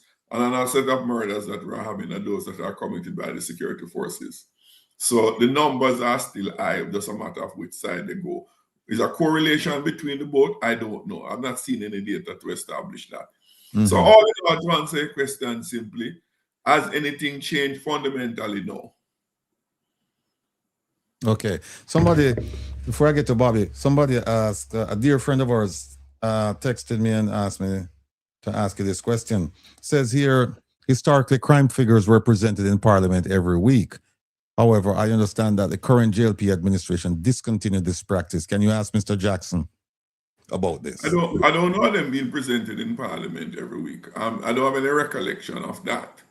Okay. There used to be a publication, and one that I would get to as security spokesperson. I don't get it from the police as I once used to. Mm-hmm. Do I get it otherwise? Yes, I do get them otherwise, but not from the normal source that I usually get them from. But okay. No, I don't know of them being announced in Parliament on a weekly basis. I have no recollection of that. All right. You said that it was done, and I have to go back over something. Marvin, bear with me because you saw it. But I'll just quickly run through it, Marvin. The crime stats. The murder stats. No, go ahead. Cool. MP, take a look at this. And Bobby, take a look at this. In 2023, I was asking him, I heard about death investigations. I didn't even know that this thing existed. And I found out it's a pool where they put bodies that they don't want to classify or they can't classify. Problem is that, cause of death, I'm talking about. Problem is that they've had people in this category, some of these folks here since 2016. And I was told by a source that this is where they put bodies when they want to suppress the numbers. But not only death investigations, this is what I asked them about death investigation, and this is what they told me. So here it is, 2016. We have, give me the number.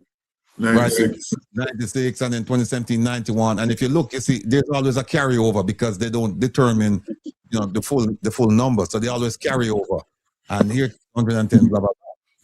So then last year before it was last year, I think, they gave me this. I asked for murder. What murder category by itself right here. Here are other categories. I don't know if you're aware of this. Homicide, body found, decomposed body found, hospital mortality, skeletal remains. And they have numbers in these categories. They have numbers right here. Then you go down further. You have self-defense, right? You have suicide. There's one here. This one is a puzzle to me. Sudden death. I don't know what that means. It's called non-crime, sudden death. Then you have death by misadventure. And you have all of these: accidental shooting, accidental drowning, electrocution, fall-related, fire, motor vehicle accident, poison food, work-related, fatal accident, manslaughter. Right? They gave me this. And I asked them again. I said, give me a comparison of not only murder but homicide. Make a distinction. They gave me this. And as you can see they white out some of the categories. This came from the police. You can see they white out some of the categories. Take a look at these categories right here. If you look, you can clearly see the whiteout. And you see the whiteout right here, this one here. And then you'll see some categories with no, let me show you a couple. Look at this category right here with 103 dead bodies in it. This category here, there's nothing in it. They don't tell you what it is, but then right here, you have 103.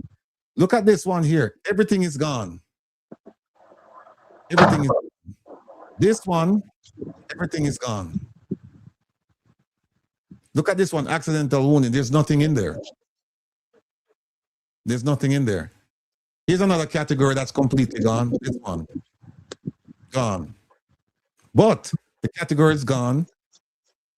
But there's one of them with bodies in there. Oh, I showed that to you already.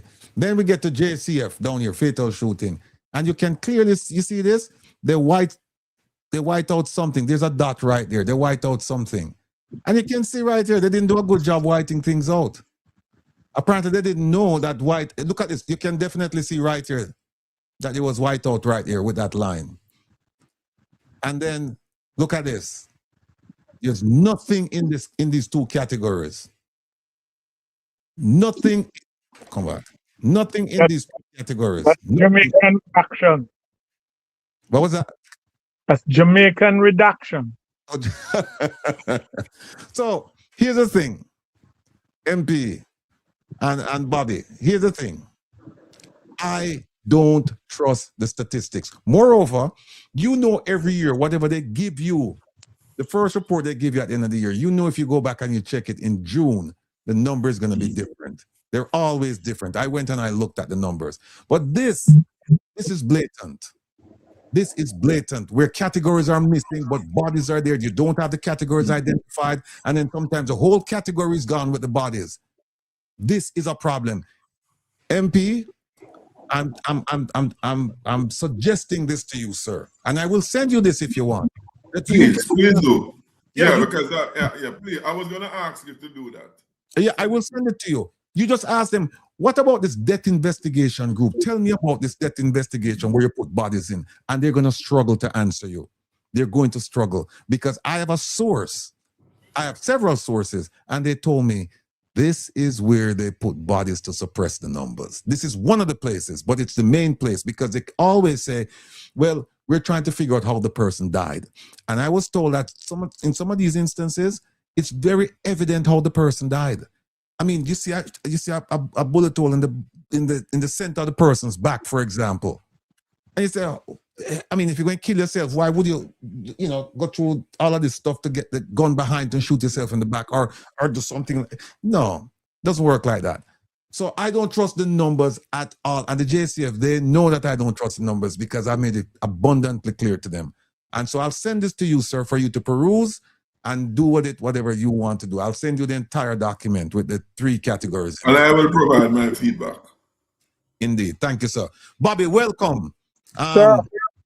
Talk to us now about your view on national security from the perspective of a practitioner.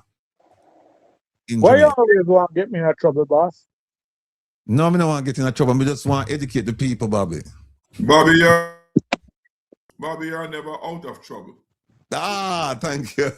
What is that, Fritz? It says you're never out of trouble. Oh, poor me. Let me put it to you this way. You can fool some of the people some of the time. But it's very difficult, if not impossible, to fool all of the people all of the time. What's been happening is that people know what's happening and just find it safer, shall we say, to what's the Jamaican terminology, you keep by your mouth. Because I'm going to, your other guest there, what's his name? Oh, Marvin? Marvin will be very well acquainted with what I'm about to say. And if I say anything that sounds familiar, Marvin, just feel free to go. Okay. There are people in communities in this country today, as we speak, who will tell you that somebody from them area get dirt. And them can't see no mention of it anywhere. It not in the papers, it not on the news programs. Sometimes if it wasn't for the bloggers who put it down as either breaking news or put it down to get views, you wouldn't know that certain people got killed. Mm. You have people who know that them relatives fell unfortunate times. It's not mentioned anywhere. So I would love to know how the statistics go in terms of calculation. There was a time, I don't know if I am too ancient and I remember things people don't, but there was a time when the Daily Gleaner on their headline bar used to list on almost a daily basis homicides and people who died from murder or shooting. So if you come Wednesday and somebody died today, you add that one, and they kept a running tally. You could know say 265 days gone in the year, X amount of people dead. At one stage, that's how they kept track what the average of the how many a day was. For some reason, they have done away with that situation.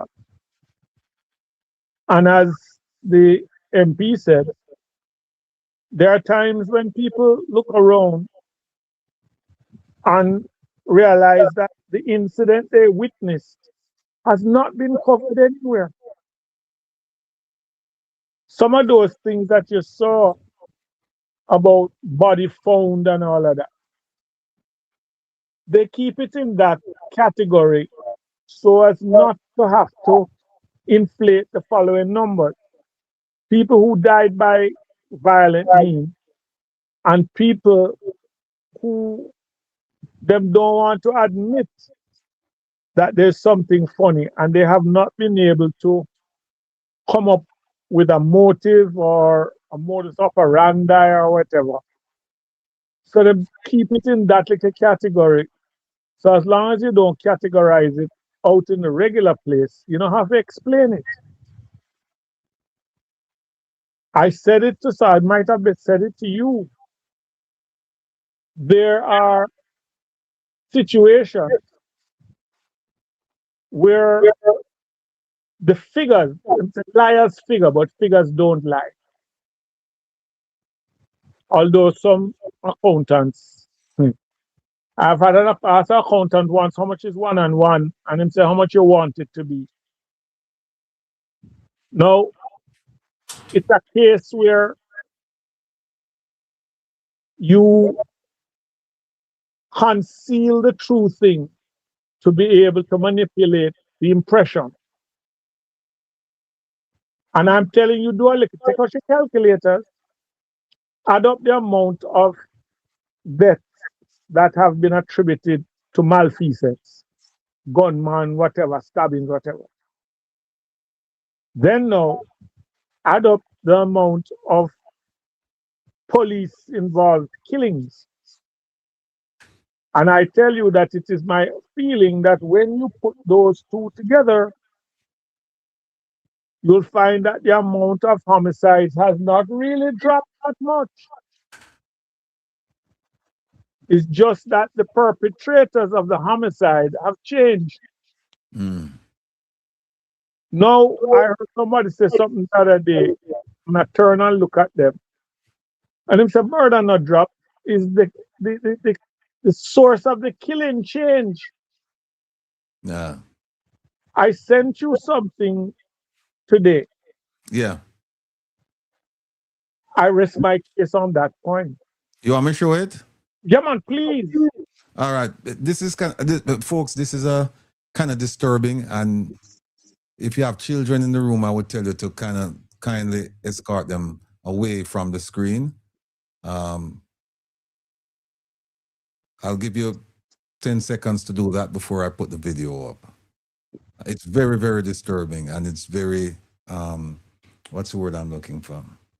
And you know where I get that, Ratty? Mm-hmm. All the way from the United States of America. People stay up there and get it and send it down. Mm. Here we go.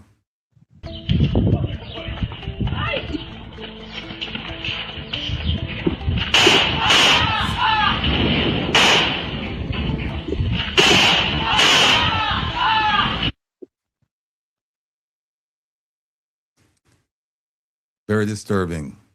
Now, your other guest dealt with a scene recently inside a house that the deceased seemed to have been in the same situation where his hands were up also.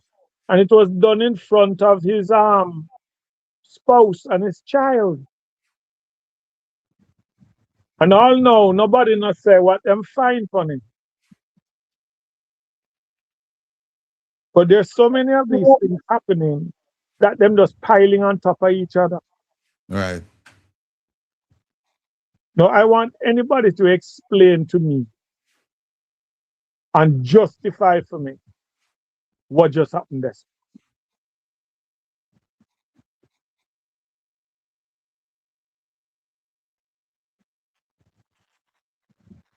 I don't know. It's going to be difficult.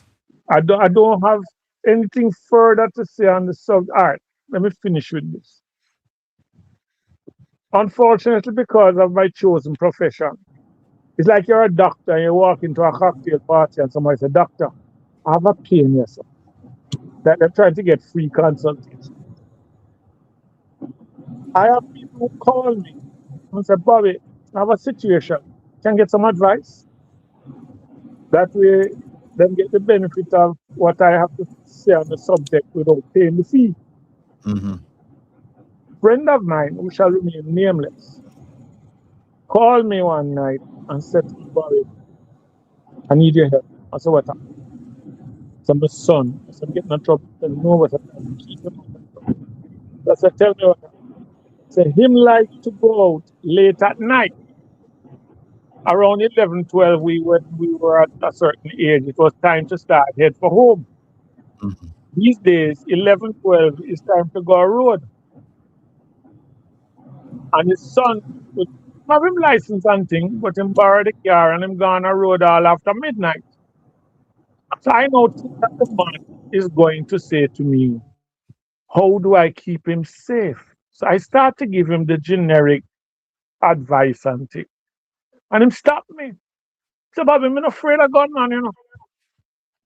I said, "And what's your problem?" He said, "With the police."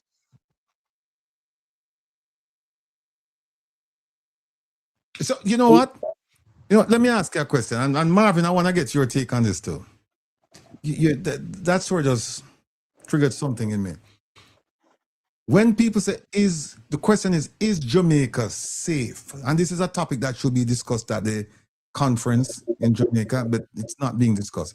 Is Jamaica safe? The next question, the follow-up question is, safe from whom? Safe from gunmen or safe from police? What's your take on that, Bobby? Is Jamaica safe? And if it's not safe, who is it unsafe? What's the reason for it being unsafe? Is it because of police or it's because of gunmen? I would say that I can't say it is safe and keep a straight face. Okay. But at the same time, I'm telling you that it is now equally divided between who you consider to be the malefactor and the people who are supposed to die.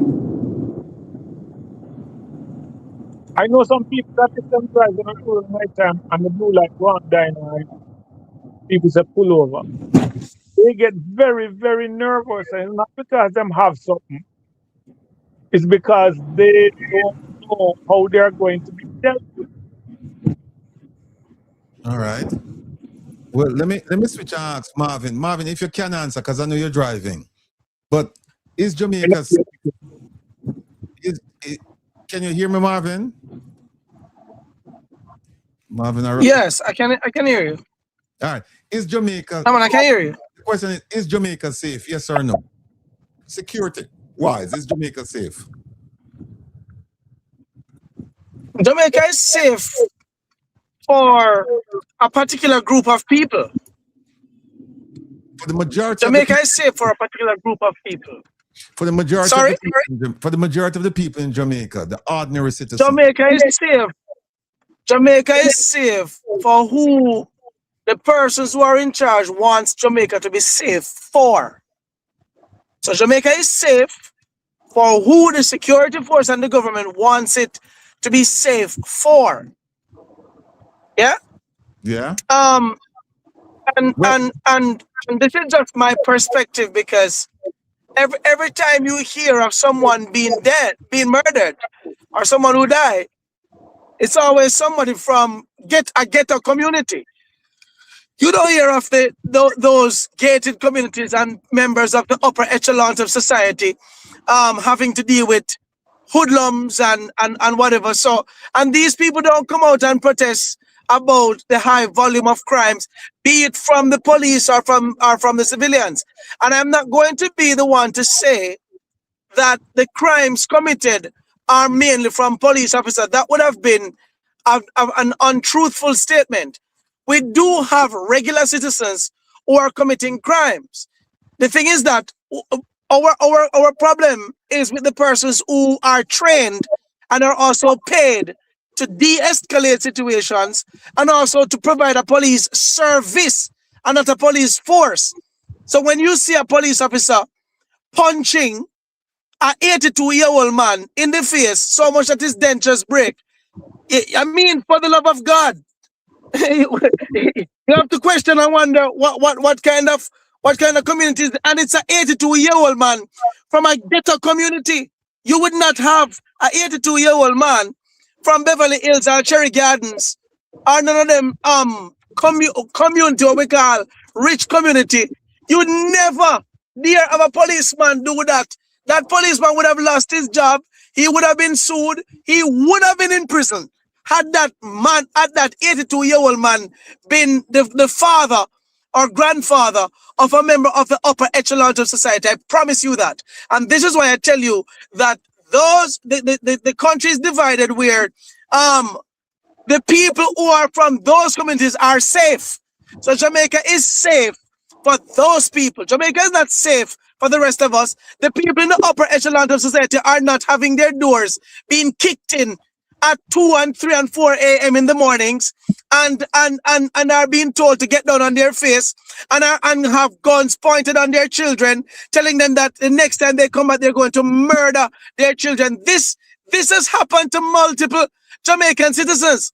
I have had a 62-year-old mother with her granddaughter, 6-year-old, who called me from the bushes of Westmoreland, said that she now go back into the house because every night police kick off their door, coming to look for her son. Her son, which she has brought to the police station on multiple occasions, and them say, we don't have a warrant for him, we don't need him.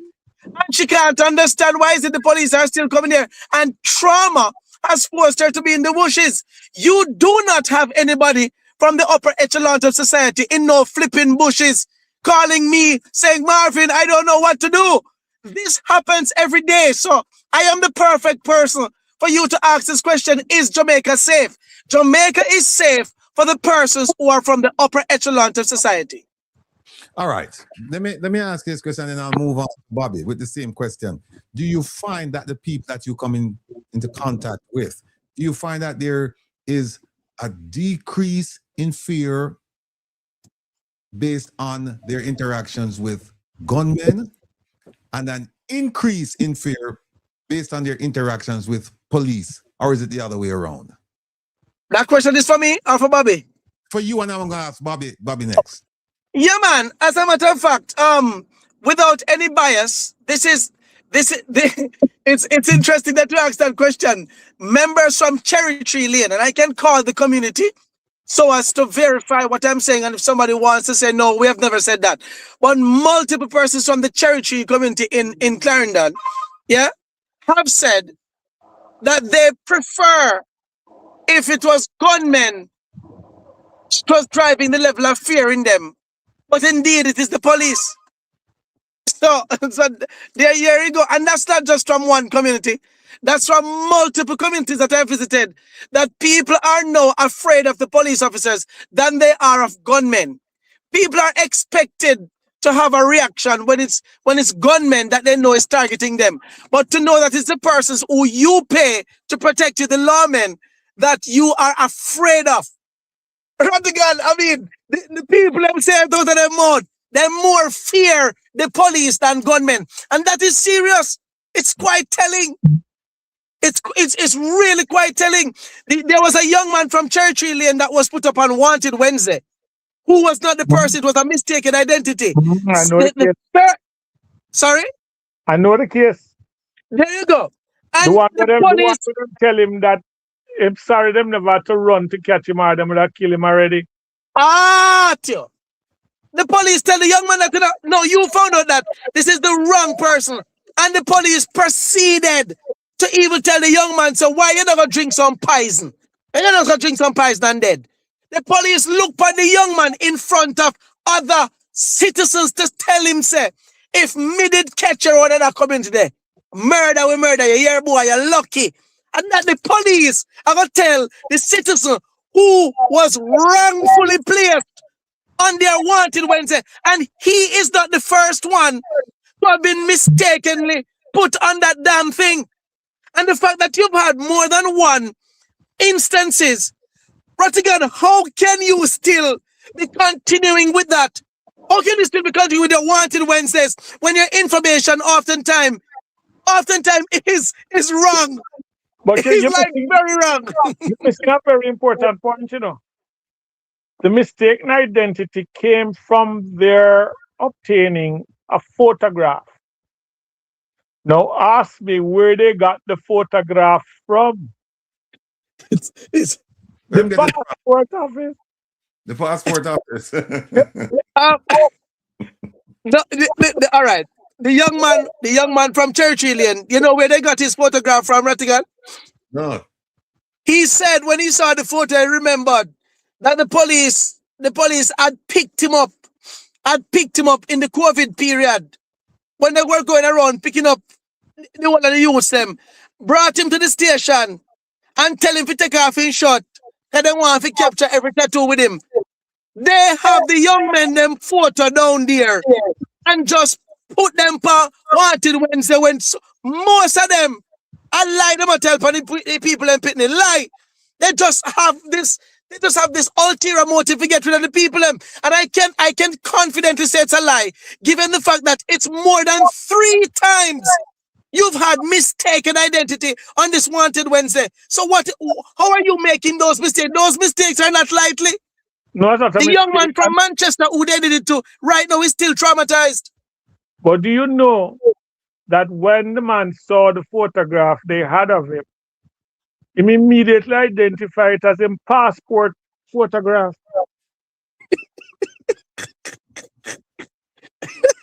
That's sad.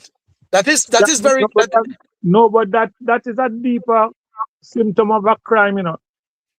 You take my private situation from my documents, obtain it by whichever means, and then use it to put out something on me which turned out to be false. Now, how safe is things that you give the government as part of your information? Okay. So start talking about needs now and all of that. I'm not even going there He's not even got to needs. because to me, certain things are just correlated in stupidity. You remember when I said going to make us a cashless society? Yes. You know, there are days in Jamaica when you can't find an ATM that works. Mm-hmm. So what happens to the little man now who sell him little things and him having money in him account and him go with him card to pull to go buy something for his family? And the ATM didn't work. Yeah, it's disadvantaged. Let me ask you this, Bobby. This program is not only about identifying the issues, discussing the issues, but also about solutions. I'm going to get to Marvin in a second because I know what Marvin is doing to address the issue. But let me put you in the driver's seat now. Bobby Finley Smith is the new police commissioner. Oh God. You have all Shorty of- like me.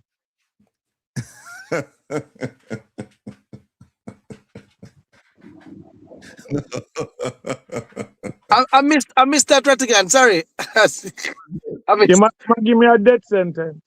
Same thing, me did like him because I ask him to pretend that he's now the police commissioner, right? And I think I ask you the same question, but not from the police commissioner's perspective. But Bobby is a security professional, and so I'm saying to Bobby, look, you know what the issues are. You know the JCF inside out. You know the JDF inside out.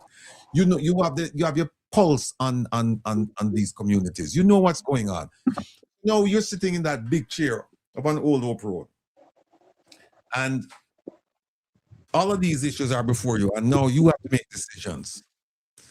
Prioritize what you're going to do for the people of Jamaica. Give us some solutions. I go back to something I learned as a young officer. There was a problem in a platoon I was in charge of, and a sergeant major come to me and said, "Sir, this is the situation." And he said, but the soldier, and said, "Sir, with due respect, there are no bad soldiers. There are bad officers." Everything starts from the command structure down.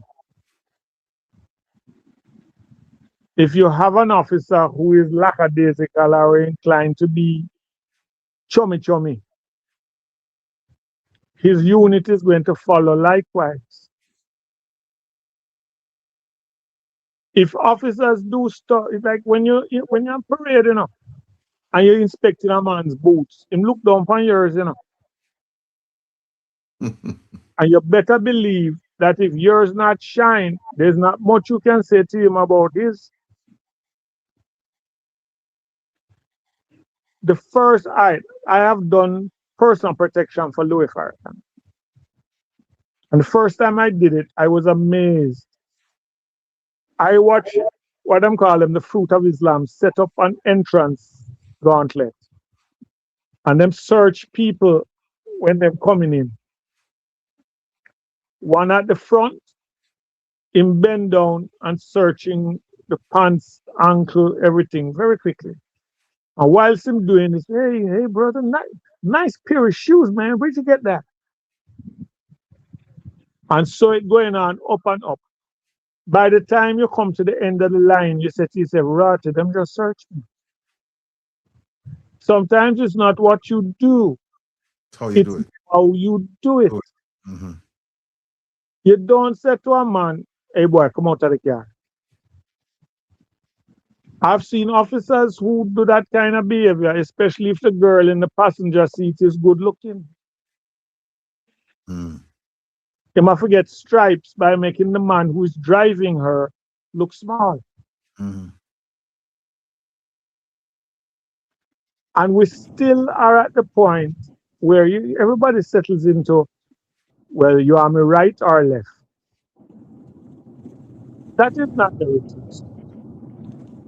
You have people who stop and doing road checks based on the type of car you are driving. And them don't let off just so. It's a case of, buy me a drink, the boss. That is true. That is true. True, you're talking. Brings his status down. Especially if you went to dig out anything and give him. He has lost all the respect you should give him. I used to do district constable work out of Halfway Tree Police Station. And I'm on a road check one night. And I stop a car and I say, "Evening, sir. Oh, yeah, ma'am. Sorry to interrupt your travel. Just doing a road check. Is it possible I could inspect your documents? And your insurance, your driver's license, and your registration?" And him look for me and say, "There a problem, sir?" I said, no. And he dig it out and him give it to me and I go through it and I finish. And I said, okay, sir. I'm just letting you know, in less than 2 months, your fitness going to be up here. Try put it down so you don't slip you. He wouldn't move after I handed him back the documents. I said, is there a problem, sir? And him say, you're not police. I said, sir, you're not a police. I'm not going to keep out my ID and show him. And say, you're police? And I say, yeah. And say, no, police don't talk, sir. That to me is the root of the problem. Yeah. Yep. We do not speak to our citizens like they pay us and we are serving them. We speak to them like, I have the power and you're better afraid of me. If I cannot convince you that I am law and order without browbeating you verbally and otherwise, I am not a strong policeman. Mm-hmm. So you have to keep this country who gear up themselves to respond to police based on what they expect them to do. Then, and this is going to really cause trouble now. Allow me to apologize beforehand. The forces currently promulgated, especially recently with the new recruiting and things, with people who used to sit up on a sidewalk and watch fancy car pass by and promise themselves that if them get into the force, they must stop 2 or 3 of that and remind them, so no matter what them drive, them bigger than them.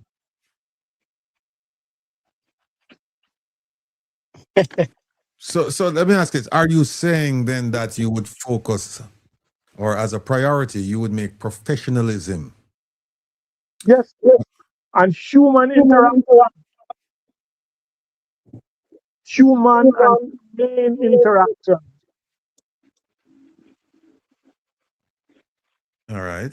Let me go over to my dear friend Marvin here. Marvin, I won't put you in the chair of the police commissioner, but I'm gonna put you in a chair where you have some oversight of the police. Right? What would you like to see? When I say oversight, like for example, like the Integrity Commission, right? Yes.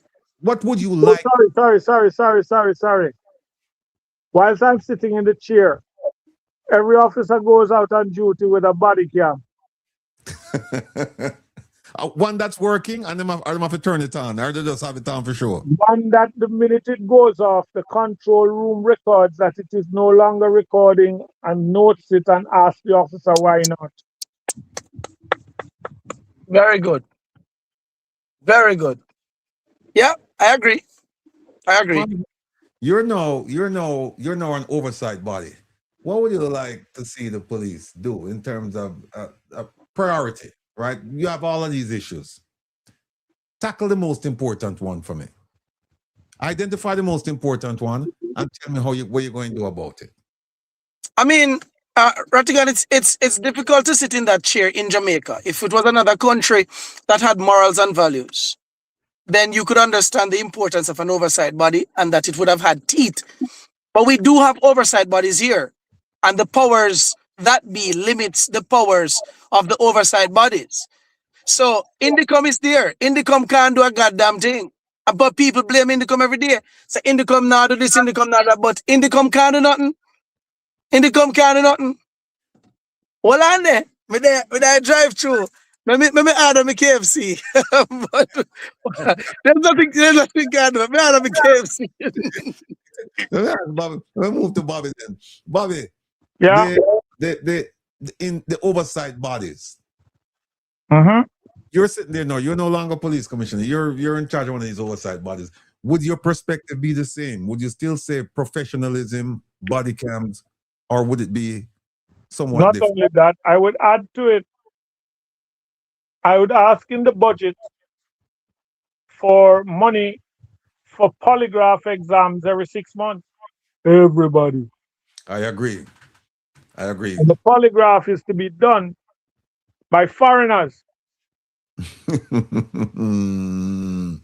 No, we are talk, Bobby. We are Them talk. come down every 6 months, them pick up them files, them run people through, they submit their list of questions they intend to ask in consultation with senior people, and them run through it. Your longevity in the force is dependent on whether or not you pass it.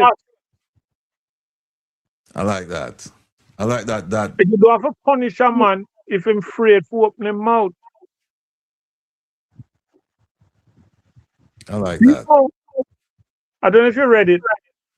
There was a case where a police officer from traffic area, I think his motorcycle, was accosted and them charging him for a number of contract hits.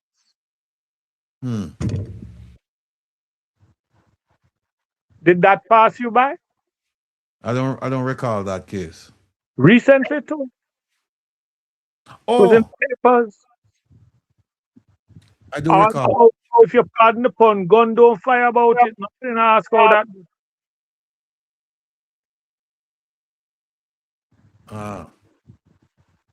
The level of corruption that is out there is unprecedented. Unprecedented. That's not corruption. If corruption were a cesspool pit in certain areas of our society, we would be able, no cesspool cleaner could empty it. Bobby, let me ask you. The JCF, is supposed to be an independent body. Yes.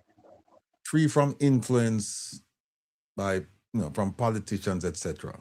Start that again. You use that same question you're coming with, but say it again. Let me stop you where you need to be stopped.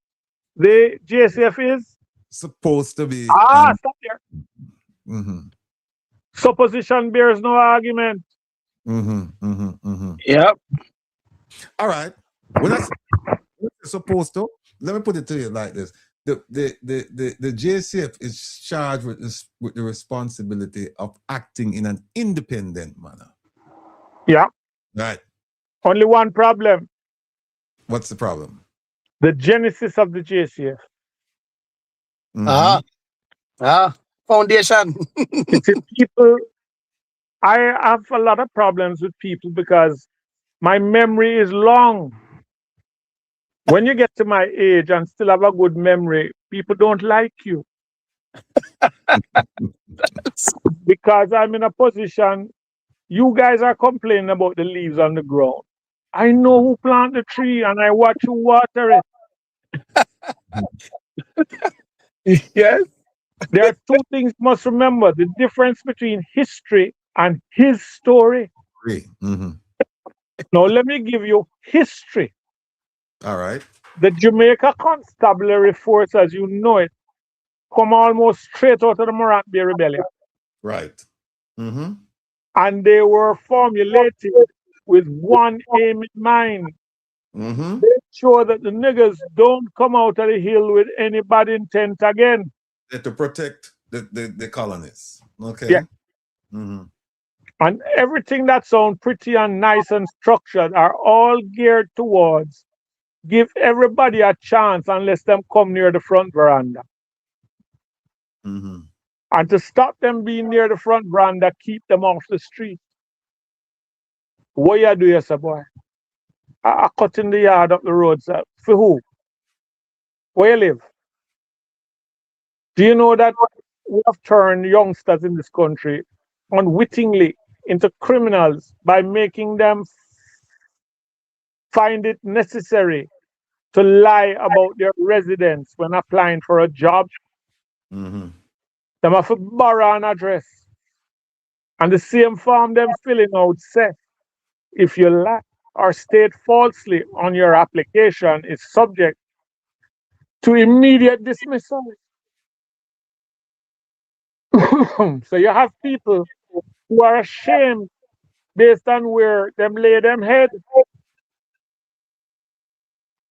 So instantly, them as far as they're concerned, their means of living and their circumstance of birth has made them a problem from day one. Back to back, belly to belly. I don't give a damn. I'm done there today. Ready. Okay. Now, let me switch gears and ask Mr. KFC this question here. No, Marvin, let me ask you this. You're standing in front of the diaspora, Yeah, the conference, yeah, having a heart-to-heart with people who want to return to Jamaica. yeah. And they're asking you about the crime situation. Assess it for us. Tell them your honest assessment. Because no, you see, Bobby shut down my argument. I'm saying it's supposed to be independent, but it is not independent based on the history. So now I'm going to ask you, not as a JCF member, but as a citizen of Jamaica, called upon to address a diaspora group interested in returning. From your perspective, from where you stand right now, what do you tell them? See what's part in there. See what's part in there. I mean, why are you going to? I can't lie to the people, I can only be honest and practical. And diaspora is already doing enough through remittance, yeah, which is the second income earner in Jamaica. I mean, we need them as it is right now. We need them over there, so because them coming to Jamaica, they can't help with remittance. That's not just damage the economy. And number two, I can't protect you right now because the truth is, on any given day, the Jamaican Constabulary Force can just pull you over. A simple traffic stop can result into you losing your life. A simple traffic stop, and that's just the truth. That is just the reality currently on the ground. That A is simple traffic stop. unfortunate. Then people are also being told. Sorry. I said that is unfortunately accurate. Yeah, it is true. I mean, people are literally scared when they see the police. When them say police, they say people afraid. People afraid. I collect your food there. People afraid. Just by a simple police. And it is sad to know that we can't, as citizens, feel comfortable when we see the police. You either feel like, come on, I go ask you for your money, demand a piece of food out of you, as we said. And this is a common thing that has been happening with the Jamaican people. You're gonna feel like you're gonna be harassed, you're gonna be spoken to in a bad way, and you're already having a bad day. Maybe you don't have no money to pay your rent, and this police officer, sometimes it's not even you as a citizen want to disrespect the police, but their approach is enough to get you irritated and talk back to them in a bad way, and them feel like you disrespect police, and them drive you crazy. The police was taught to de-escalate. The police was taught to be respectful. Citizens, if Jamaica police was one where they are respectful, because I have seen situations just recently. I was driving on the highway to Mandeville just last week, and I was speeding 130 odd. Me I go 130 odd in the 80 zone.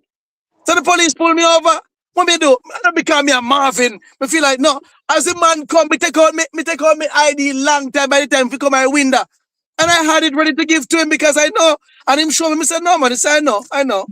I said, I know. And then him look him say, wait. him say, Squaddy, you know who this? Yeah, man, the TikTok man, why he hate police. And I said, no. I said, don't do that. I said, me hate dirty police. And he laughed and he looked at me. And would you believe it that I did not get a ticket?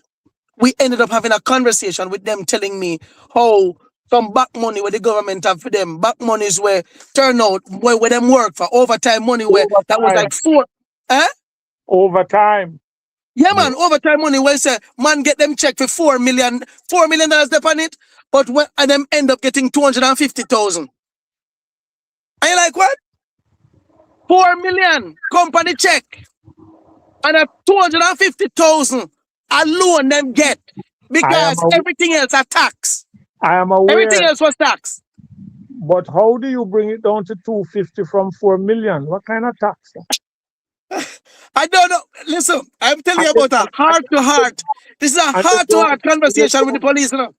And you don't pay them danger pay. Mm-hmm.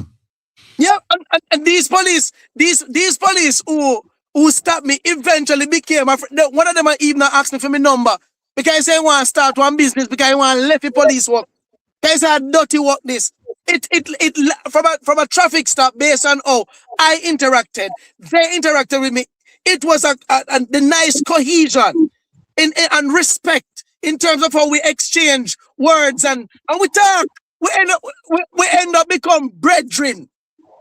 Do you It's know? supposed me to get to my feelings to say, oh, I don't like no police, so why if I don't like no police? Yo, give me a ticket on my then a different business. A different business. But I spoke to him nicely. I said, no. I said, a dirty police will I like. A dirty But police will I like. I'll tell you the problems now. The tip of the iceberg is when police officers, in the course of duty, let me be very careful, in the course of their duty, unalive someone, but do so in a manner that the video I sent up to Rattigan demonstrates. Do you know the danger of that? No man is an island. Yep. No man stands alone. Yep. Somebody have a mother, somebody have a brother, sister, whatever, who going to get up and see that and say, you see the next policeman me see? Mm. If him don't see me when I see him, me have a dirty man move that gun. And them don't feel no remorse. Yeah. If they're not careful, there will be certain areas that you can't drive into without getting ambushed. Because they have a do you know there are some people who got killed in this country because of this decades ago? Them just carry it in them belly. And we Jamaicans are good at that. Mm. Yeah. Yeah. Now, when you go into a community based on its reputation, scrape up everybody. There's a youngster who's studying for his exams and thing, and his mother don't make him go sit up on the corner and roll no weed.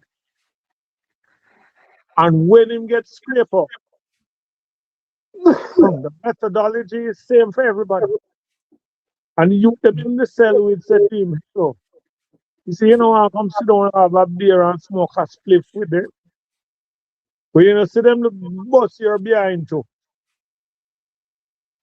You might as well do it weed. At least you'll be doing something to get busted for.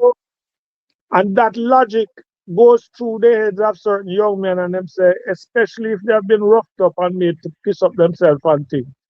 Mm. And okay.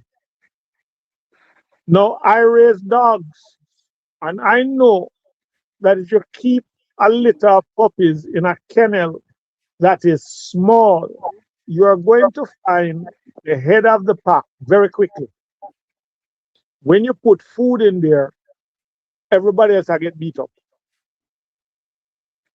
You need to give them sufficient space to be able to eat in their own little area. There's no difference in the ghetto. When you allow people to grow up in an environment where ablution facilities are subhuman and expect them to behave like decency, you've treated them and allowed them to live like animals. Don't expect them not to bark. Mm. Yeah. They have to chastise them. Yeah. for behaving in a manner that you have conditioned them to behave. Yeah. A youth go for the straight and narrow and him go university and him barely make it, maybe get a student low, whatever, and him have him degree. But him don't have enough money because him can't get a job. And you haven't taught him to go look money to earn for himself, like own a business. So him living in the same place his mother lived when she sent him to university. And he is wondering now, did I waste 4 years? Yeah. Out of having the piece of paper, what am I going to do with it? Use it for toilet paper? Mm-hmm. Yeah. Yeah. And even though I have the piece of paper with honors, I can't write down the right address. Right. Because I'm not getting a job. Mm-hmm. Right. That's true. You know, youngsters, go to school, get an education, get your qualification, get your certification, and get a job. All that does is say that we are enhancing the plantation all over again. Yeah. I've said this before, so much so that people vex with me. I don't give a damn. Jamaica is the largest remaining plantation on earth, undergoing the longest slave revolt in history. Wow. Wow. I believe that. Yeah, I believe prove it, you know. When slavery is said to be finished, notice I said said to be, and them convince ex-slaves to stay on the plantation to go and work, but them all pay them. There is a place called the company store where you got to pick up your little rice, your little flour, your little saltfish, this and that, and you sign for it. When payday come, them check it up, deduct that from your pay, and give you a left. Mm-hmm. Invariably, because the people them want to eat and thing and them can go sign for it. When payday come and them attend, the man looking at the big book and say, hold on. You owe we, you know. But say you take this, you sign for that, you take this, you take that. You owe we. It's still happening today. Yeah. I won't call any names, but you can work it out for yourself. Nothing down. Not what? Nothing down. 3 months before you have to pay. Higher purchase. There you have it. Mm-mm. We're consumers. So you tell a man he can walk out of your place with a 50-inch TV with little or nothing down and have X amount of time to pay for it. He doesn't check that at the end of paying for it, it costs 3 times it would have cost him to buy it cash. Right. Yeah. Right. Let me. So I can figure out now, I'm not a genius. I just have an affliction called common sense. If I look around and say, hold on now, I can do without that right now, you know, I need to eat. I can't do without right now, I need to pay the light bill. But what will make this country better? Let me help you. Remove income tax. Replace it with consumption tax. Based on what you take is the tax you pay. Mm-hmm, mm-hmm. You want a 20-inch TV, little or no tax. You want a 50-inch TV, you pay the appropriate tax. Mm-hmm. You want a Mercedes Benz, you pay the luxury tax. Mm-hmm. You Right. collect that source. Yeah, Right. like GCT. A Jamaican who get all and pay without anything come out of it, outside of NHT or whatever, is going to spend that rotted before you blink. True. We are consumers. Yeah, we don't produce. I won't call the names of. When I was on active duty, you know how we used to find out that a load went out? We go to the nearest court store and find out if they're out of stock. Because the minute a man pick up a money, straight away say, "I'm go." Yeah, that's true. So if you want to collect from the people, pay them so them can spend. Yeah.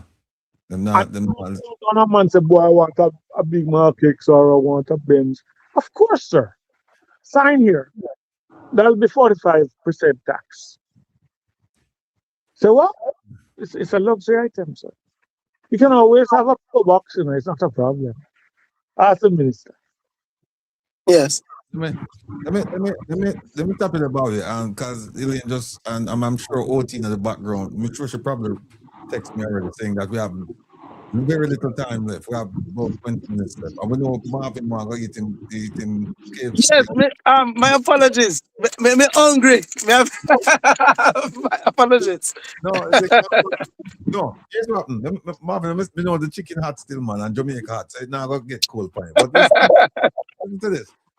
Marvin, people talk about, yeah, you guys have all these grand ideas, but nobody's doing anything. Do you care to share with us what you are trying to do as far as these extrajudicial killings are concerned? I've made a suggestion on my platform, which is a solution. I think it's one of the biggest solutions that we could ever have, in my opinion. And this is backed by things that are currently being done in first world countries. My idea is that the government of this country needs to take up all the young men that are in these ghetto places on the streets, don't have a job, and have these young men be inducted into the army. The army teaches discipline. The army can teach them mechanical engineering, plumbing, whatever. They learn skill sets because that's what it does. Not only that, Jamaica is in need of security because there's 70% of the country that is without border protection. 70%. And in order for us to paper the amount of people who are going missing per year, which is over 2,000. Over 2,000 Jamaicans go missing per year. Where they go? No must you have 70% of the country. One boat easily come up on the side of St. Thomas or Portland or whatever, and go with people because there's just no border protection. Right?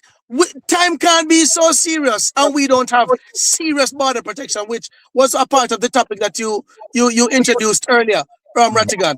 And one of the ways to solve that, you need to have persons be enlisted in the army. We have so many Jamaicans here. If we do that, who the hell police are going to go for in a ghetto go kill? Who they going to kill? If you have all these young men who we claim to be corner boy, who not do go there, you give them something to do. The man they love for bus gun, now they got bus gun legally. In Germany now has the same thing where you cannot leave Germany. Everybody wants to reach 18 years old. You have to be enrolled into their army. Not only Germany, America is now trying to relish the idea of having persons be drafted. All the young men by now in December. And it's not just America. There are so many other countries that values border security and understand the importance of security and not just having the human beings just wasted away like that.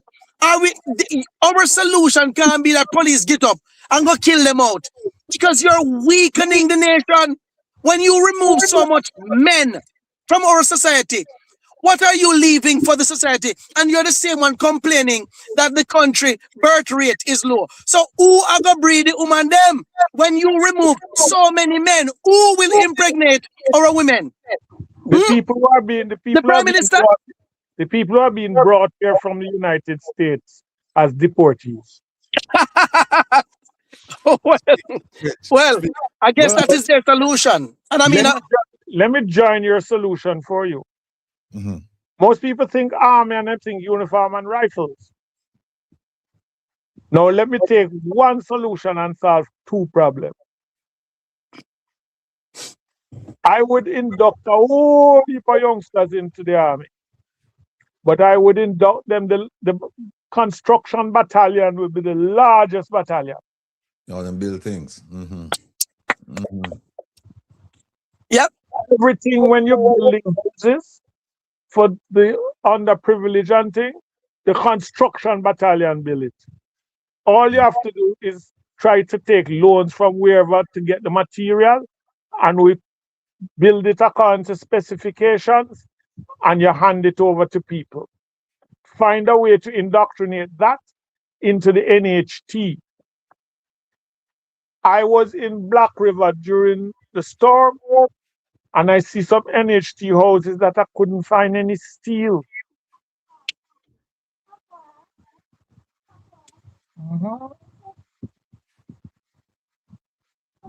Yes, Bobo.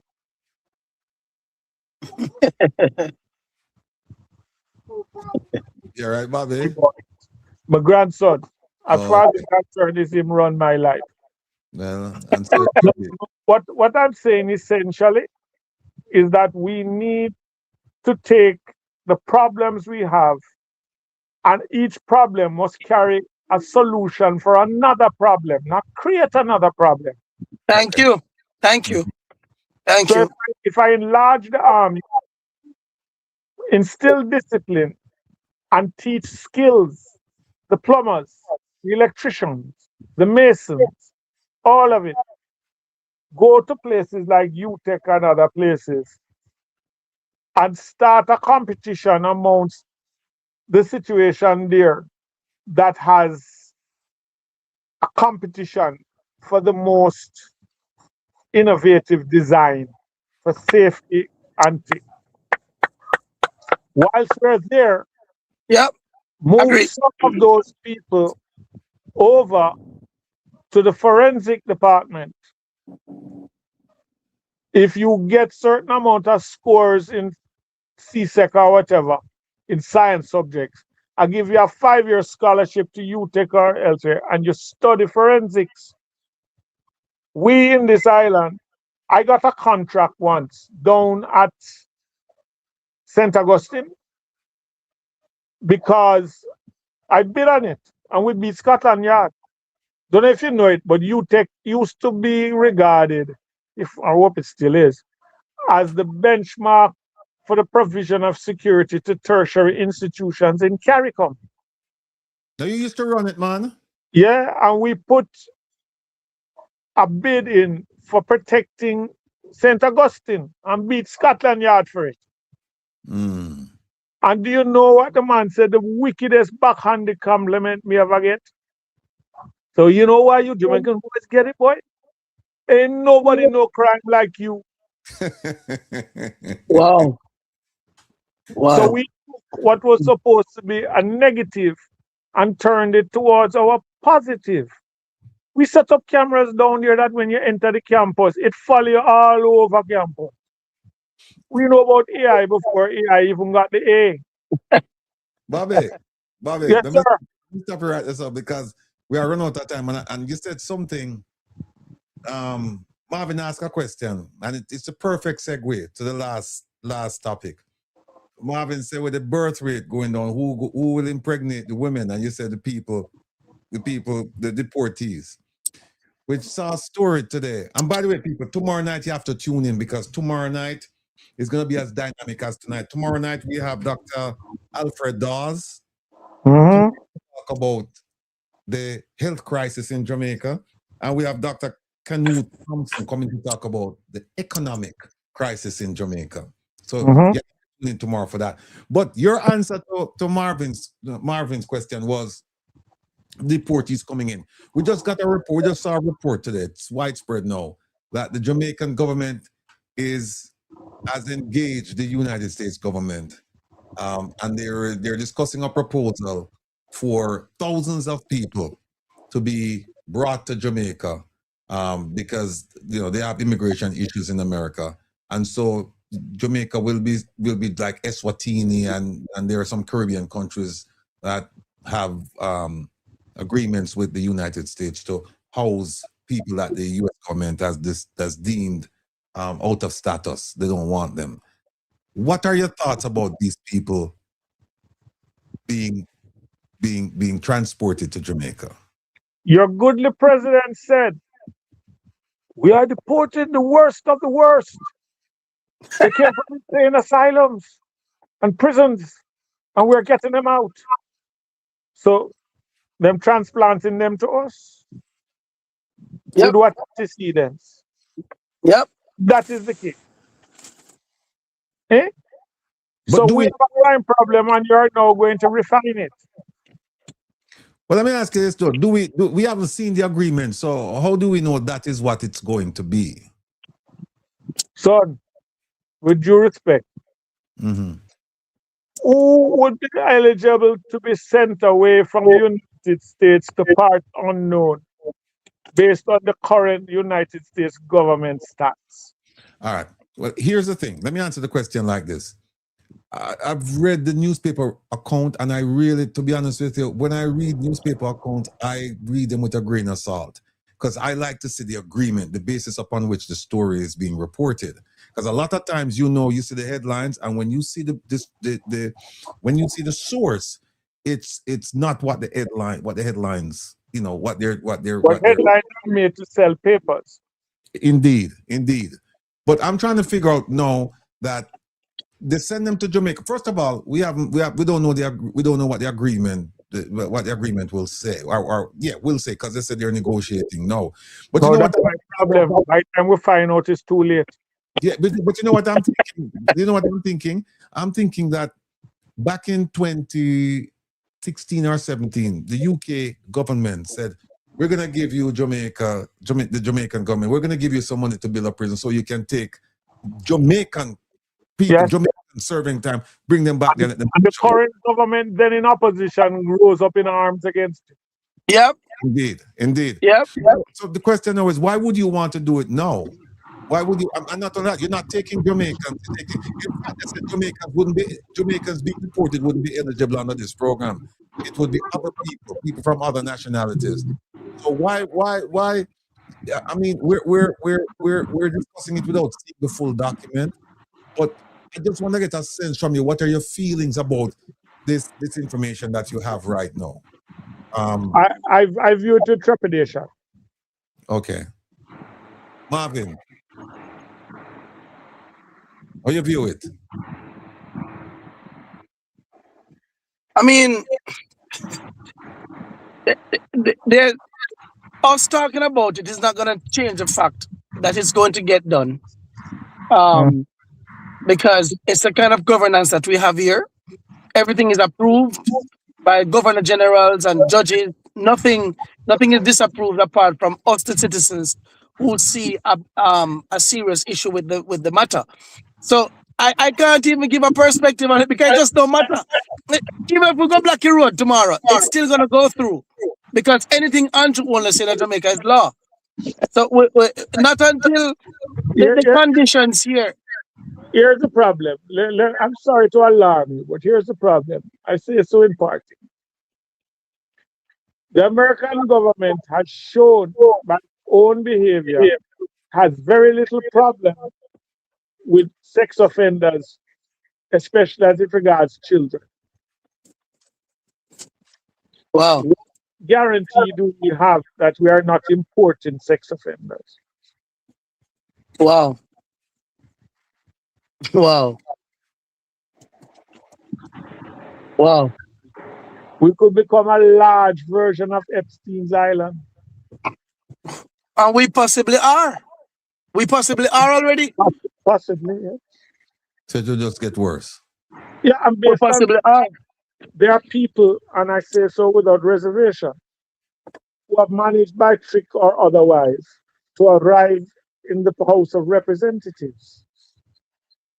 Mm-hmm. Whose antecedents, if studied carefully, would rule them ineligible. True. So now you're asking me to bring a man who speaks Spanish or God knows what else to come down, and it's like you land a cheetah and a lion in the middle of a pasture and them look and see all the sheep and the goats and things and say, my God, look at dinner. So when they mess around here and we don't even have nowhere to put them, what we do with them? America have a thing where say I'm going to take them back. Or we're playing musical prisons with them. You know, on a theoretical level,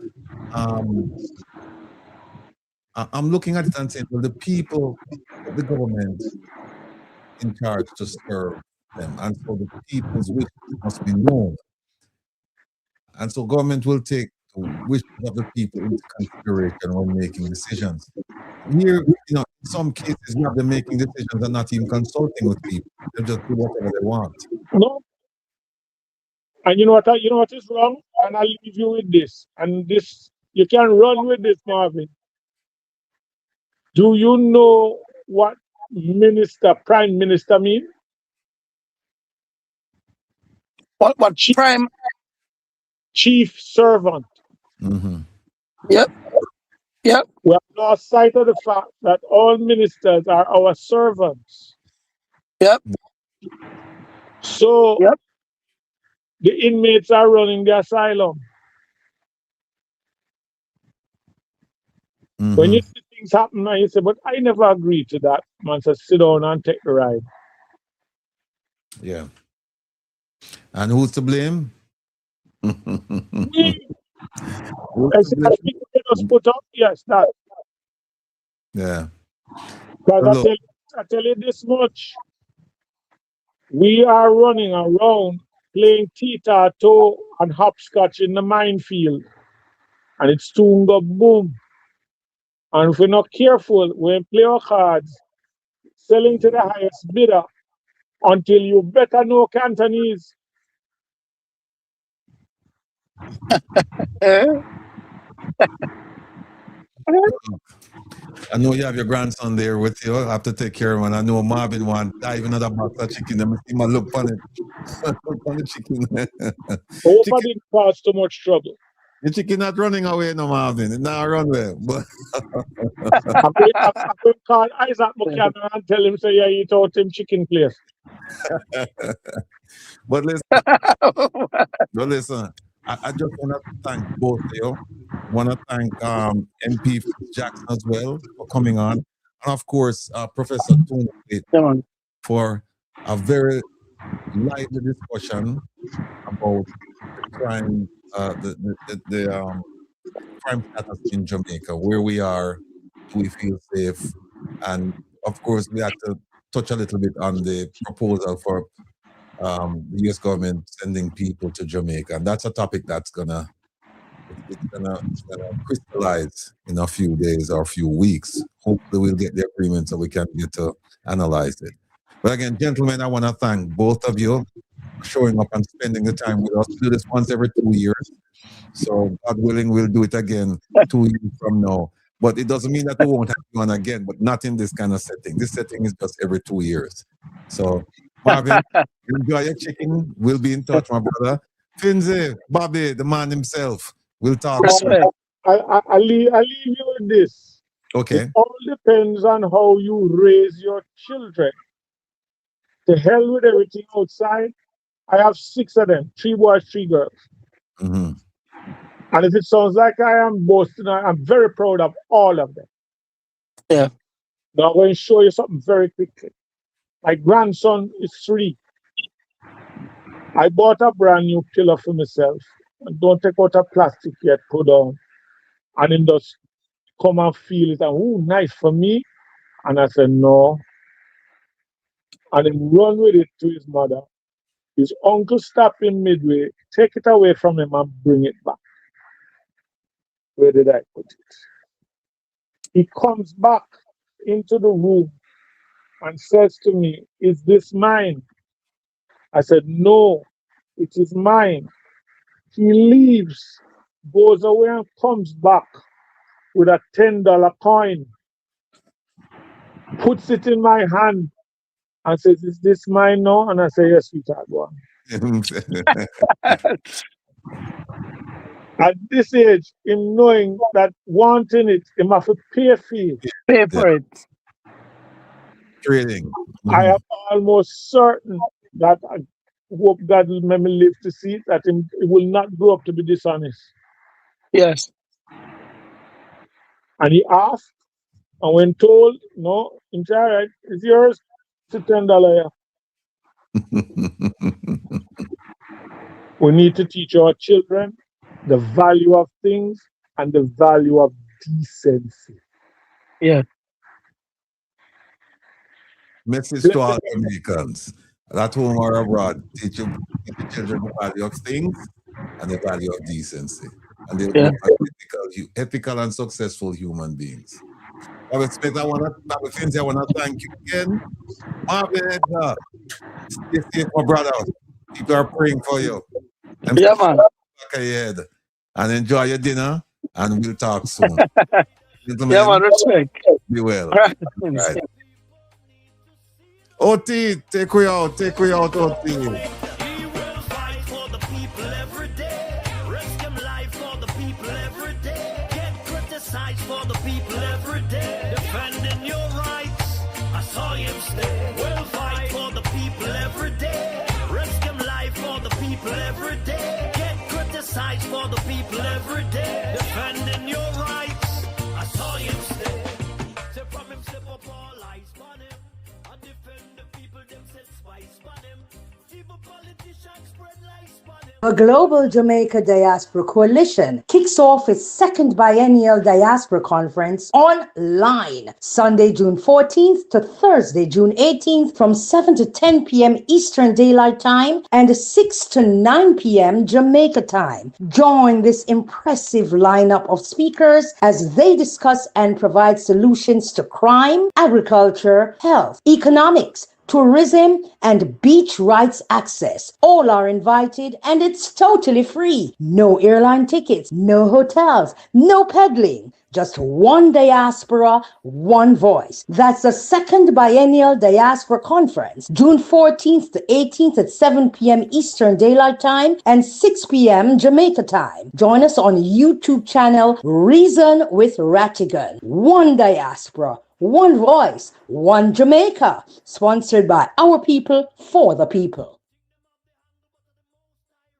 The Global Jamaica Diaspora Coalition kicks off its second biennial diaspora conference online Sunday, June 14th to Thursday, June 18th from 7 to 10 p.m. Eastern Daylight Time and 6 to 9 p.m. Jamaica time. Join this impressive lineup of speakers as they discuss and provide solutions to crime, agriculture, health, economics, tourism, and beach rights access. All are invited and it's totally free. No airline tickets, no hotels, no peddling. Just one diaspora, one voice. That's the second biennial diaspora conference, June 14th to 18th at 7 p.m. Eastern Daylight Time and 6 p.m. Jamaica time. Join us on YouTube channel Reason with Rattigan. One diaspora, one voice, one Jamaica. Sponsored by our people, for the people.